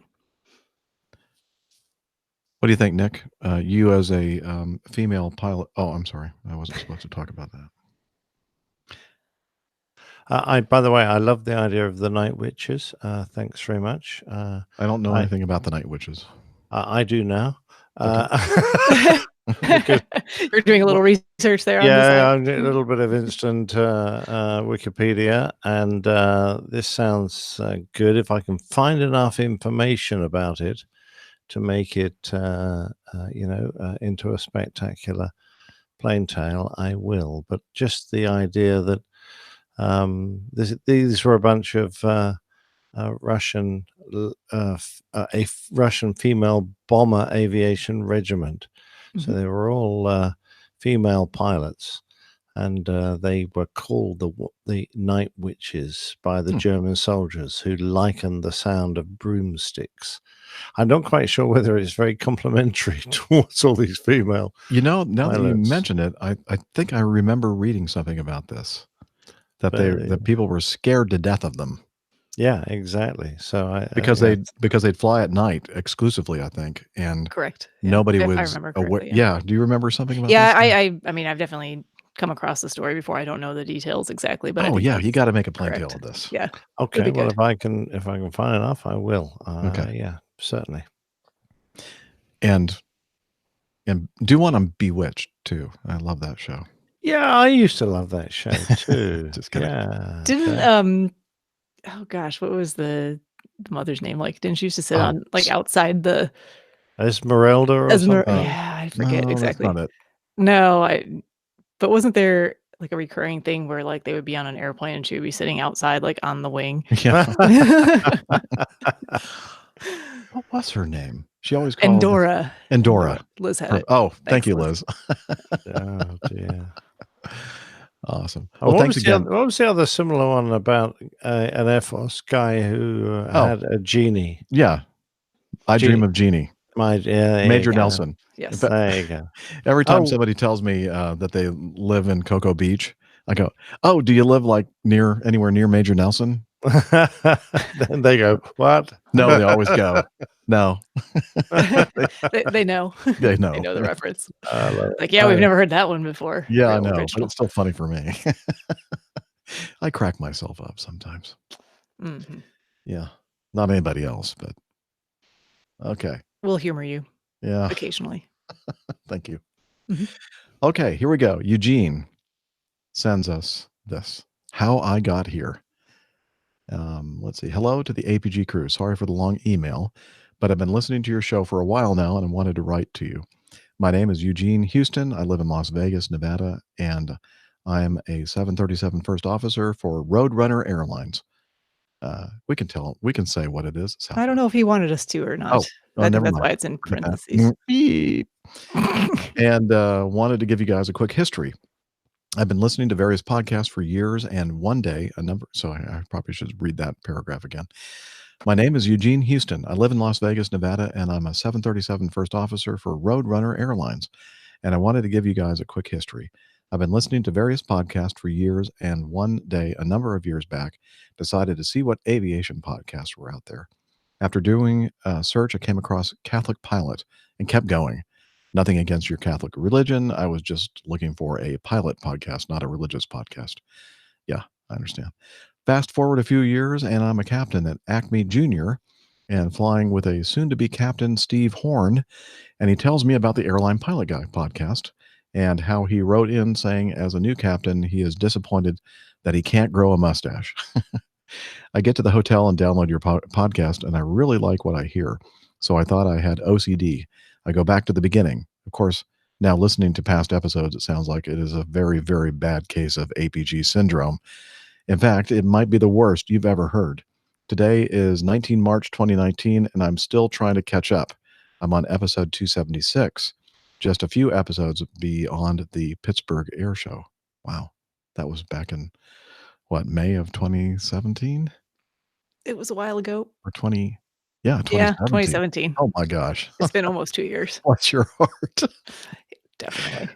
We need somebody to go and find Eugene. He needs a shot of go around a cylinder stat. Something. Something. Okay.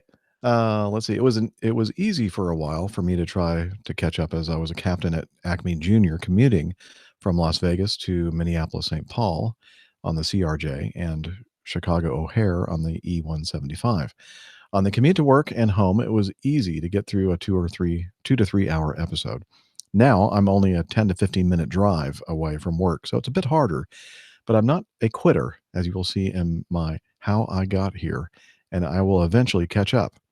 Even though I am almost 2 years behind, you can feel free to read this immediately. I will be pleased to be listening in the future and hear this, and I can use it as a marker to see how close I am to catching all the way up.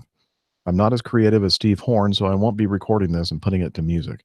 But without further ado, here is my How I Got Here. I've wanted to be a pilot for as long as I can remember. I grew up in South Everett, about 30 miles north of Seattle, just a stone's throw away from Payne Field. That is where those sexy, sleek-looking Boeing airplanes are made. Sorry, Nick, but in my opinion, an Airbus has a look that only a mother can love. Oh, that wasn't nice.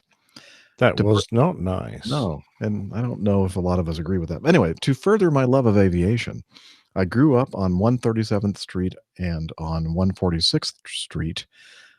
Let's see. Let me try that again. To further my love of aviation, I grew up on 137th Street, and on 146th Street was a small, now closed, Martha Lake Airport, identifier Sierra 13. It had a little 1,700-foot strip of runway, and in elementary school into junior high, I would ride my bike up there and just watch the airplanes take off and land. I would then try to see if some pilot working on his plane would take the time to talk to a kid dreaming of becoming a pilot. When it came time for college, there was only one thing I was going to do: go to a school that offered a professional pilot program.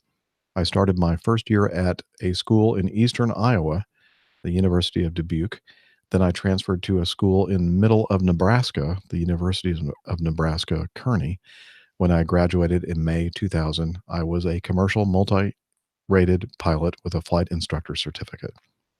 I stayed out in Nebraska an extra year, working at the FBO and flight instructing. The following spring, I decided it was time to move back to the Pacific Northwest.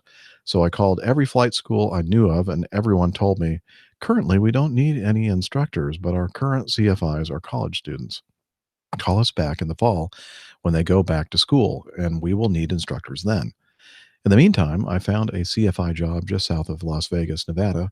So in April 2001, I packed up my car and moved to Southern Nevada. My plan was to only be there for a short time, and in the fall, move back to the Pacific Northwest. Well, if you're following my timeline, I wasn't able to move back that fall because that fall was 9/11. To make matters worse, a couple of months later, in December 2001, I was carrying an aircraft and had a gear-up landing. So here I am in early 2002 trying to get any flying job I can get, and I'm going up against guys that have more experience than me, furloughed airline pilots. And I had to mark yes to the question, have you ever been involved in an aircraft accident? I was able to find a job flying skydivers in a town just outside of Las Vegas. But by fall of 2002, I was once again unemployed. One of my fellow skydiving pilots used to work the ramp for Cactus Airlines, America West. So I called him and asked if Cactus was still hiring on the ramp. He told me that Cactus is always hiring and to not apply there, but the rampers at Roadrunner Airlines seem a lot happier. And if I go ramp, I should apply there. I didn't know much about Roadrunner Airlines being from Seattle. Eskimo Airlines was the big dog in town, and I left the state of Washington for college just shortly after Roadrunner started service in and out of SeaTac International Airport. I went ahead and applied for the ramp position, but was not invited for an interview at that time.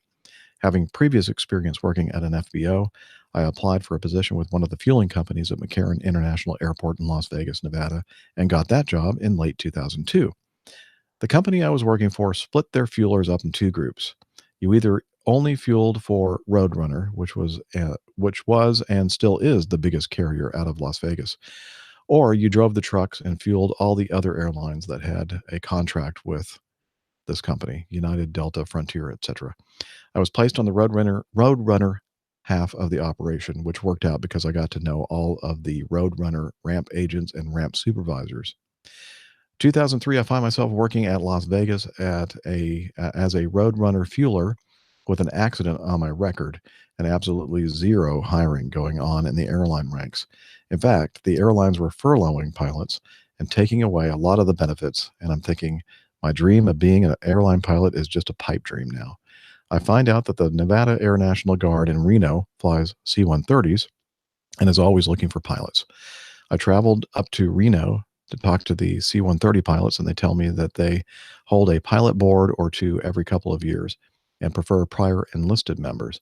So after talking to the aerial port, I enlist as an A1C that's Airman First Class, in the Nevada Air National Guard, and find myself at U.S. Air Force Basic Training in San Antonio, Texas. I come back to my fueling job full-time and go to Reno 1 week in a month, waiting for the next pilot board in Reno.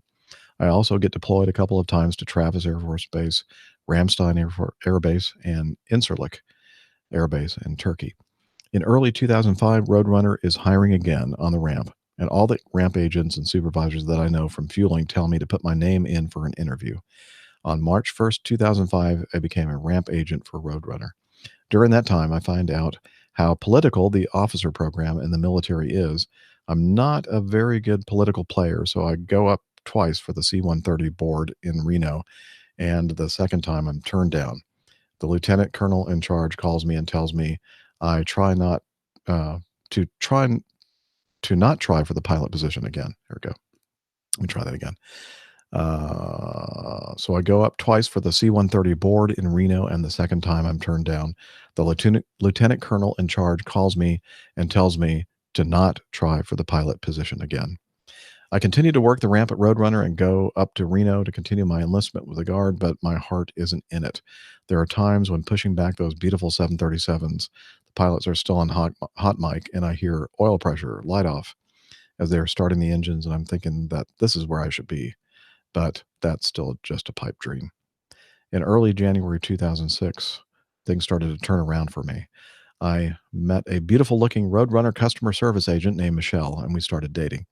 During the course of our dating, she tells me she has a supervisor whose boyfriend named Chris flies for Acme Jr. About a month later, we were all at a goodbye party for a coworker who was transferring out of Las Vegas to another station, and Chris happens to be there. Chris and I started talking, and he tells me Acme Jr. is looking for pilots, and he would gladly walk my resume in for me. After a couple of months and still no calls from Acme Jr., one day I log on to Acme Jr.'s website and notice they are coming to about 10 different cities to conduct 10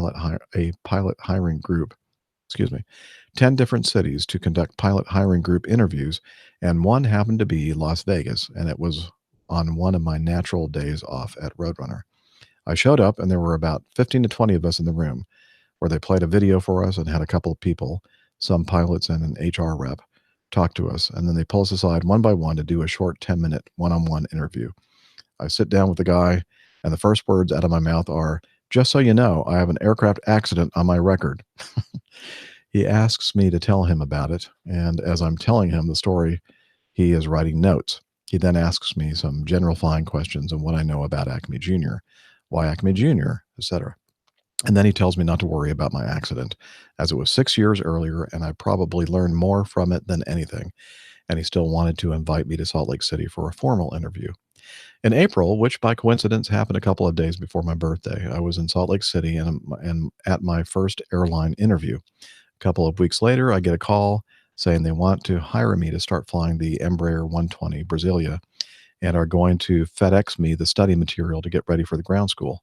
I was so excited, I wrote up a 2-week notice with Roadrunner, and it turned it in that afternoon before my shift started.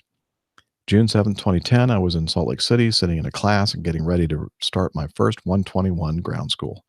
For the next 11 years, I was a pilot for Acme Junior.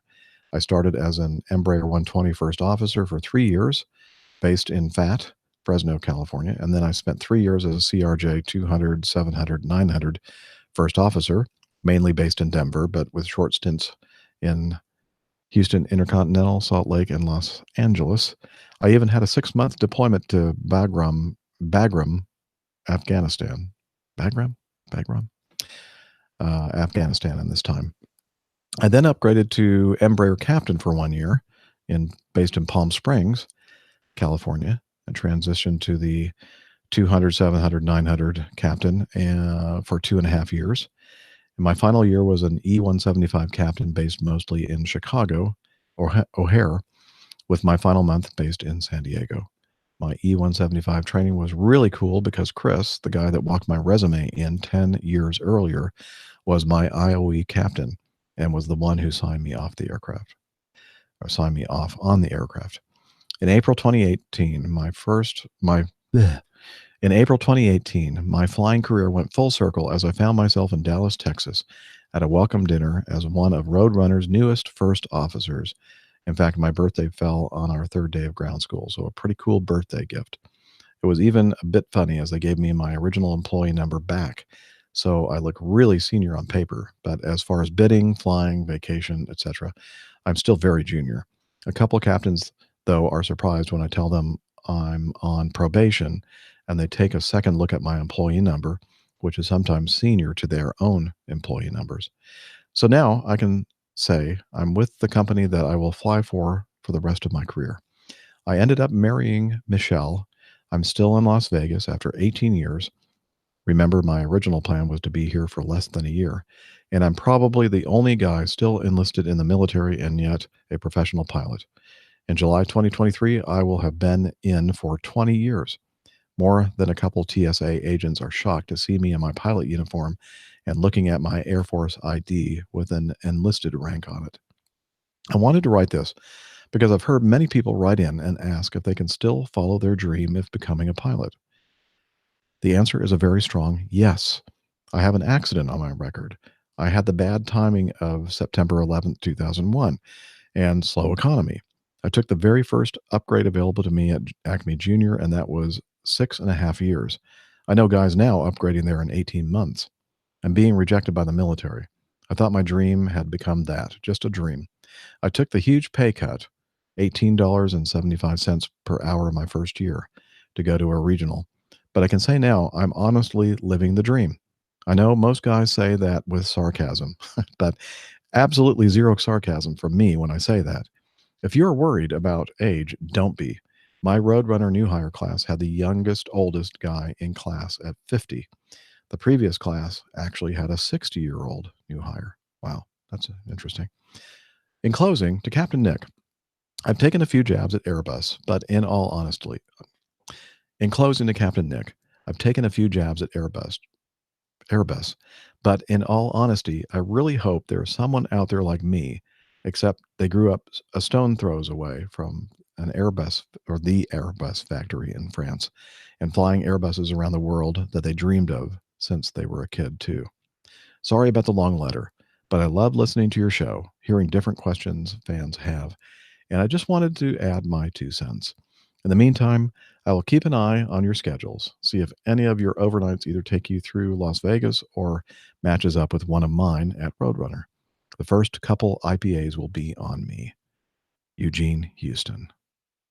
Wow. So, wow, what a story. I mean, this man persevered and didn't give up and tried to do every path that he could to get where he wanted to go, and it finally worked out for him. Gigi had some bad luck along the way, though, didn't he? Yeah. I mean, what timing? An accident, if you have a gear up problem, put your hands up, or if it's a system failure, who cares? But 9/11 was just a nightmare for so many pilots, both working and those definitely trying to get into the industry.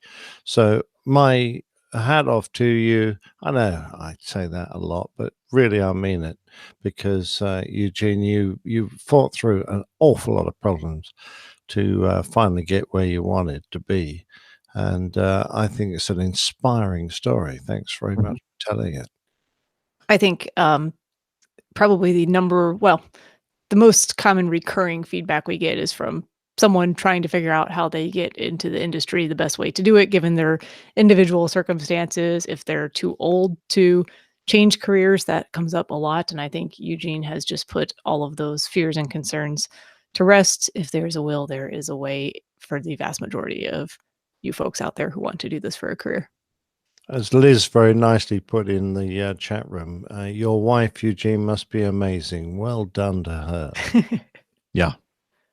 Yeah, it's so important to have somebody to really support you through all of this. And I was very impressed that Eugene, after the second or however many times he tried to get into the officer ranks so that he could go to pilot training in the military, that he continued to stay in the Guard and work for the country, support his country, or defend his country in that way.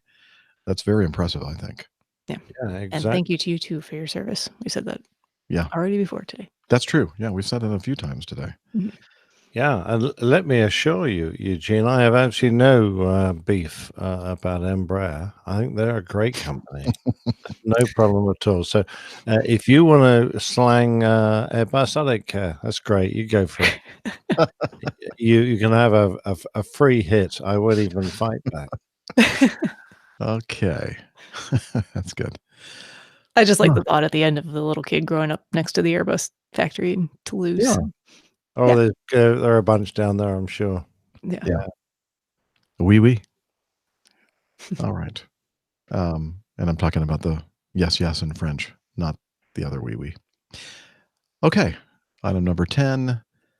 Wanted to drop you all a quick line. This is Thomas Merriman regarding a question I had listening to your latest episode. I'm not sure which one he was talking about, but anyway, thanks as always for the great show and for managing to have me come up with new questions and challenging my assumptions on operations and standard operating procedures. And so he sends us this audio feedback. I'll tell you what, before we do that, Liz is advising us that we have now under 15 minutes left in the show if we're going to keep it to 3 hours. Do you want me to continue with this one, Liz, or would you suggest maybe some other feedback or a combination of some more feedback? We'll wait for her to answer after a few seconds. Give it about 30 seconds. Yeah. Enjoy this brief pause. Yes. From your regularly scheduled APG We'll program. listen to Stephanie sing. No, we won't. We won't. Come Ever. on. Eh. Come on. I want to hear you. No, you don't.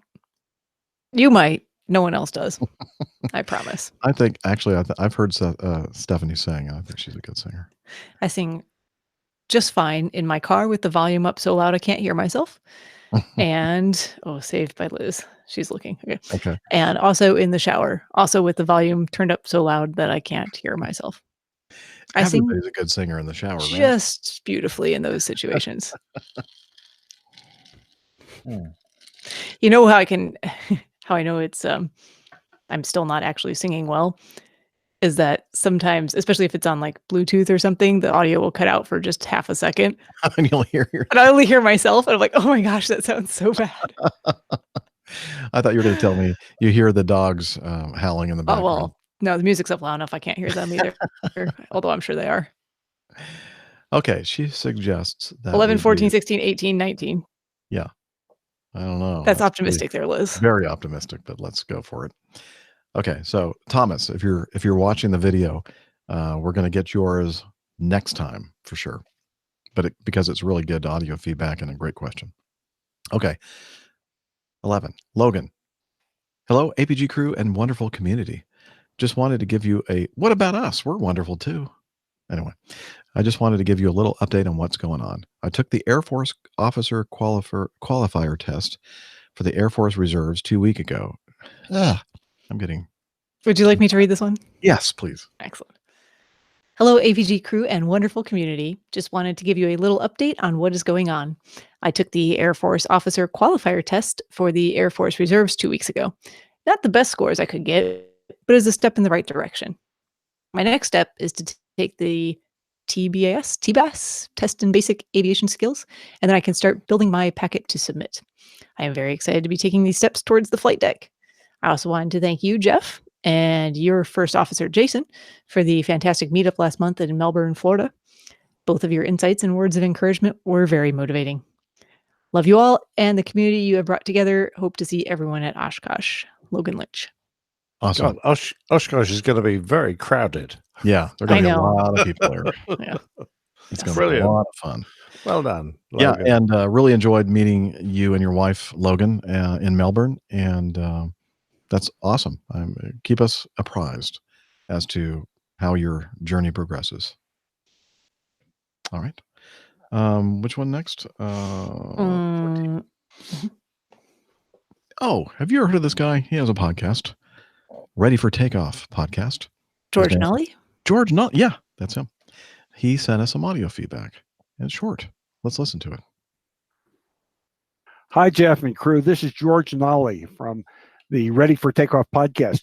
I have some information to share with you, but first I want to tell you a story about the airline pilot who was doing a walk around on his airplane, and it was a miserable, cold, snowy day, and he recognized the guy doing the servicing of the lavatory, and he was about to go up and talk to him when the connection came loose, and the guy doing the servicing got covered with blue gook that just spilled out all over him, and it was smelly and it was awful. And the pilot went up to him and said, "I recognize you. You were a pilot at our airline and you retired with a healthy pension. What are you doing servicing lavatories?" And the guy covered with this blue gunk said, "I just can't get out of aviation." And here's what I have to tell you about myself. I'm back. I just at age 74 got hired by my old airline, which we will call Acme Blue, to be a ground school instructor on the 737. So I'm back. Well, that is great news. Well done. Awesome. So you're calling it Acme Blue because you're the one that got the blue juice sprayed all over you? I don't. Yeah. You know, funny, George, I told that almost identical story. Not quite the same way I told it. The lecture I gave just the other day about why I stopped having a career in aviation. Yeah, I think it's a great story. It's a great story. And congratulations to becoming a, what do you say, a ground school instructor? Ground instructor. Yeah, for the good 737. for you. That's awesome. You guys still have ground school instructors? Well, apparently MCAS is a big thing. I guess so. Well, that's fantastic, George. Can't wait to hear how that goes. I'm sure we will be getting some more feedback from him soon. Yes, I'm sure. And remember, you need to be listening to his podcast, Ready for Takeoff. Yeah, some great interviews there. It's really good. Skipping to 16. Radio Roger. Ooh. He says, "Hi, Jeff. I know your listeners already get a lot of me, so I won't be offended if you don't use this." Okay, let's skip to it next. I was going to say there's a lot of him to go around. But, but I think it raises an interesting issue. Yeah, okay, so let's listen to what Roger has to say. Greetings, APG crew and listeners. Radio Roger here. I know you hear enough of me at the beginning of the podcast, so I hope you'll further indulge me with this feedback. It involves Captain Nick's excellent and moving plane tales in episode 366. That's the story of a young Pan Am flight attendant who sacrificed her life in 1986 trying to save passengers during an attempted hijacking in Karachi. I was surprised to learn that Pan Am had a policy of having their pilots escape out of the flight deck window during a hijacking on the ground, so there would be no one on board to fly the plane. I certainly understand the logic, but I can't imagine that this sits well with a captain and senior officers to abandon passengers in a crisis, leaving their safety in the hands of a purser who is a much more junior officer, even if that policy is for a higher strategic purpose. I wanted to ask you APG captains whether your carriers have a similar policy, and can you talk about it? And more importantly, how would you feel in a situation like that? After all, you're the ones responsible for the safety of a flight and everyone on board. And by tradition, you're supposed to be the last one on board in case of an emergency. I think it's an interesting question, and I'll be fascinated by your take on this. Radio Roger, over and out. Nick? What a great question. That really is a great question, because things have changed a great deal from those days. I mean, we went through a period where we would negotiate with possible hijackers, and then 9/11 came along, and the whole attitude towards what hijackers wanted to achieve when they came on board the aircraft changed, and their presence became such a possibly deadly influence on the aircraft that we just needed to put up the big barrier of that bulletproof flight deck door that now exists, that cuts us off from so much of our enjoyment that we used to have of entertaining passengers on the flight deck and all that sort of thing. But that door there really gives us the time to get the aircraft on the ground, and that is the number one aim. If we're threatened in the air, the first thing we'll do is to put the aircraft down as quickly as we safely can, and that door will give us the time to do that. And quite honestly, considering the things that might be happening on the other side of the door, it might be something that we would have in our worst nightmares for the rest of our lives. But we will do that, because once you're on the ground, the authorities are there, the personnel are there to deal with whoever has hijacked your aircraft, and we're not equipped in the air to do much about it. So that is the current thought. And they've gone through evolutions during aviation history of how we react to hijacking.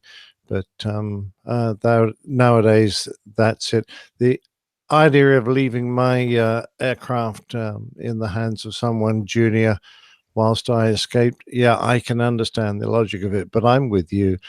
Is the last thing I would want to do. I would, my brief to my first officer when I briefed the emergencies is that I want him to be first off the aircraft to ensure the safety of the passengers on the ground around the aircraft, but I will be the last off the aircraft, and I will exit through the most rearward door.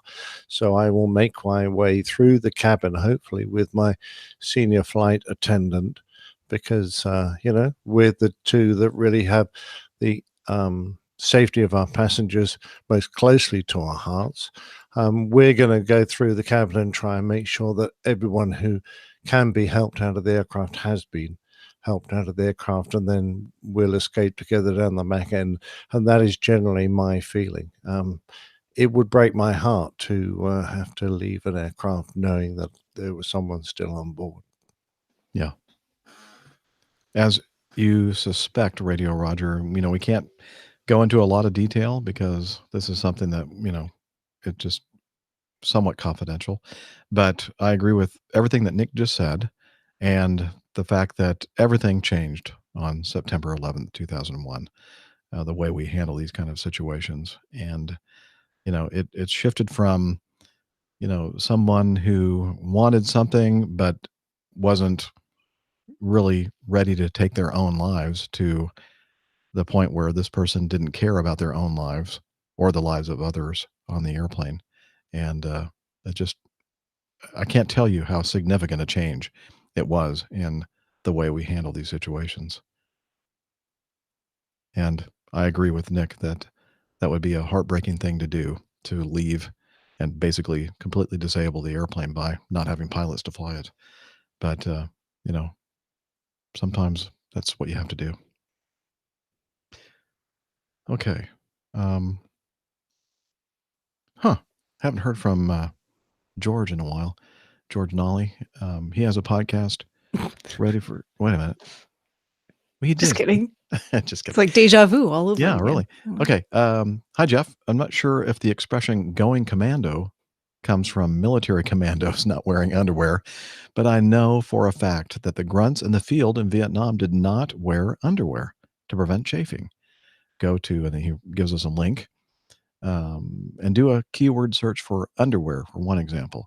A friend who has a dad in the Army said they still do not wear underwear when they're on patrol. Wow. I had no idea. And I'm surprised by that, actually. That's an interesting fact, George. He says he also really loved this week's Plain Tales, especially the part about the Skyrider spelling CLINT in all caps. George, I'm glad that he enjoyed that. When you were telling that in your Plain Tales, I was hearing it and listening to it, but it wasn't until George wrote it out that I went, "Oh, now I get what you were saying." I might be able to put a picture of it, but I'm a bit worried about the younger viewers taking a look at it because it spells a very rude word. Let's don't do that. Okay, and Liz tells us to just reference this last one from Liz. She said that APG community member Ben Ippolito is the subject of an article on his ATC job in Australian Flying Magazine. Oh, good job. Well done, Very Ben. cool. So we're going to put this link to australianflying.com.au. And again, as you said, it's about our good friend and community member, Ben Ippolito. And it's about his job working in air traffic control. So excellent. Really good article. It's a very well written article. I scrolled through it a while back and thought how much I enjoyed it. Way to go, Ben. It's nice to be highlighted in something like this. A very important job. Okay. I think that's going to do it for today. So we skipped a couple, but we knocked out most of the feedback, surprisingly. And we'll move all the stuff that we didn't get to in this show to the next. And let's see. Let's talk about how you can learn more about the show. The airlinepilotguy.com website is the place to go to find out more information about the crew and the community and other stuff. We also have apps for your iOS or Android devices. And, and we're on social media. We are. You can head over to Twitter using the handle APG Crew. You can interact with all of us there. If you are the sort that likes to communicate in 280 characters or less, you can also find our individual Twitter information pinned to the top of that page. You can also head over to facebook.com/ oh wait, does it all come in one word? No, I forget. I don't know. It's late. I've had a long day. Facebook.com. Search for Airline Pilot Guy, but I think you can do Facebook.com/ Airline Pilot It's Guy. all one word. Yep. I do this every week. You'd think I'd remember where the website is. Oh, sorry. It's been a long day, everyone. Anyway, head over there. Lots of good community interaction, news stories being shared, people discussing meetups and general goings-ons within the aviation community. And for more on meetups and the like, we'll hand it over. Wow, I can't talk either, Jeff. Hello, it's your turn. A long show. Yeah. Hello. Can you speak straight here? Hello. Oh. Apparently not. Hello. Let me bring the volume up here on this. Okay. APG listeners, please join us on our Slack team. Slack is a communication, coordination, and sharing platform that works on your mobile, laptop, or browser. On Slack, we share ideas and news. We suggest episode and Plain Tales topics. We plan events and meetups. To get into the Slack team, please email me at slack@airlinepilotguy.com. That's SLACK, Sierra Lima Alpha Charlie Kilo at airlinepilotguy.com. Or send me a tweet with your preferred email address to @Hillel, and I'll send you an invitation. That's Hillel, spelled HI11E1, Hotel India 11 Echo 1. And see you in Slack. And a big thank you again to our producer, Liz Piper, up in Toronto. Thank you for all the work that you do to kind of make us sound and seem like we're aviation experts. And until next time, wishing you clear skies, unlimited visibility, and tailwinds. Take care, and God bless. Cheers, y'all. Bye, everybody. You look like you were going to forget what to say there, too.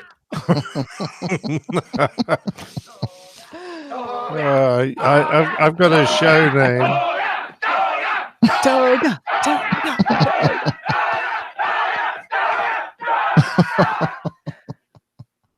Oh, you fit the part right there with your glasses. I know. She looks great, doesn't she? Rick fell in the chat room, said, I wear my sunglasses at night. Yes, well, mostly they've been holding my hair back out of my face. Secondary function. Oh, wow. I've got a show name.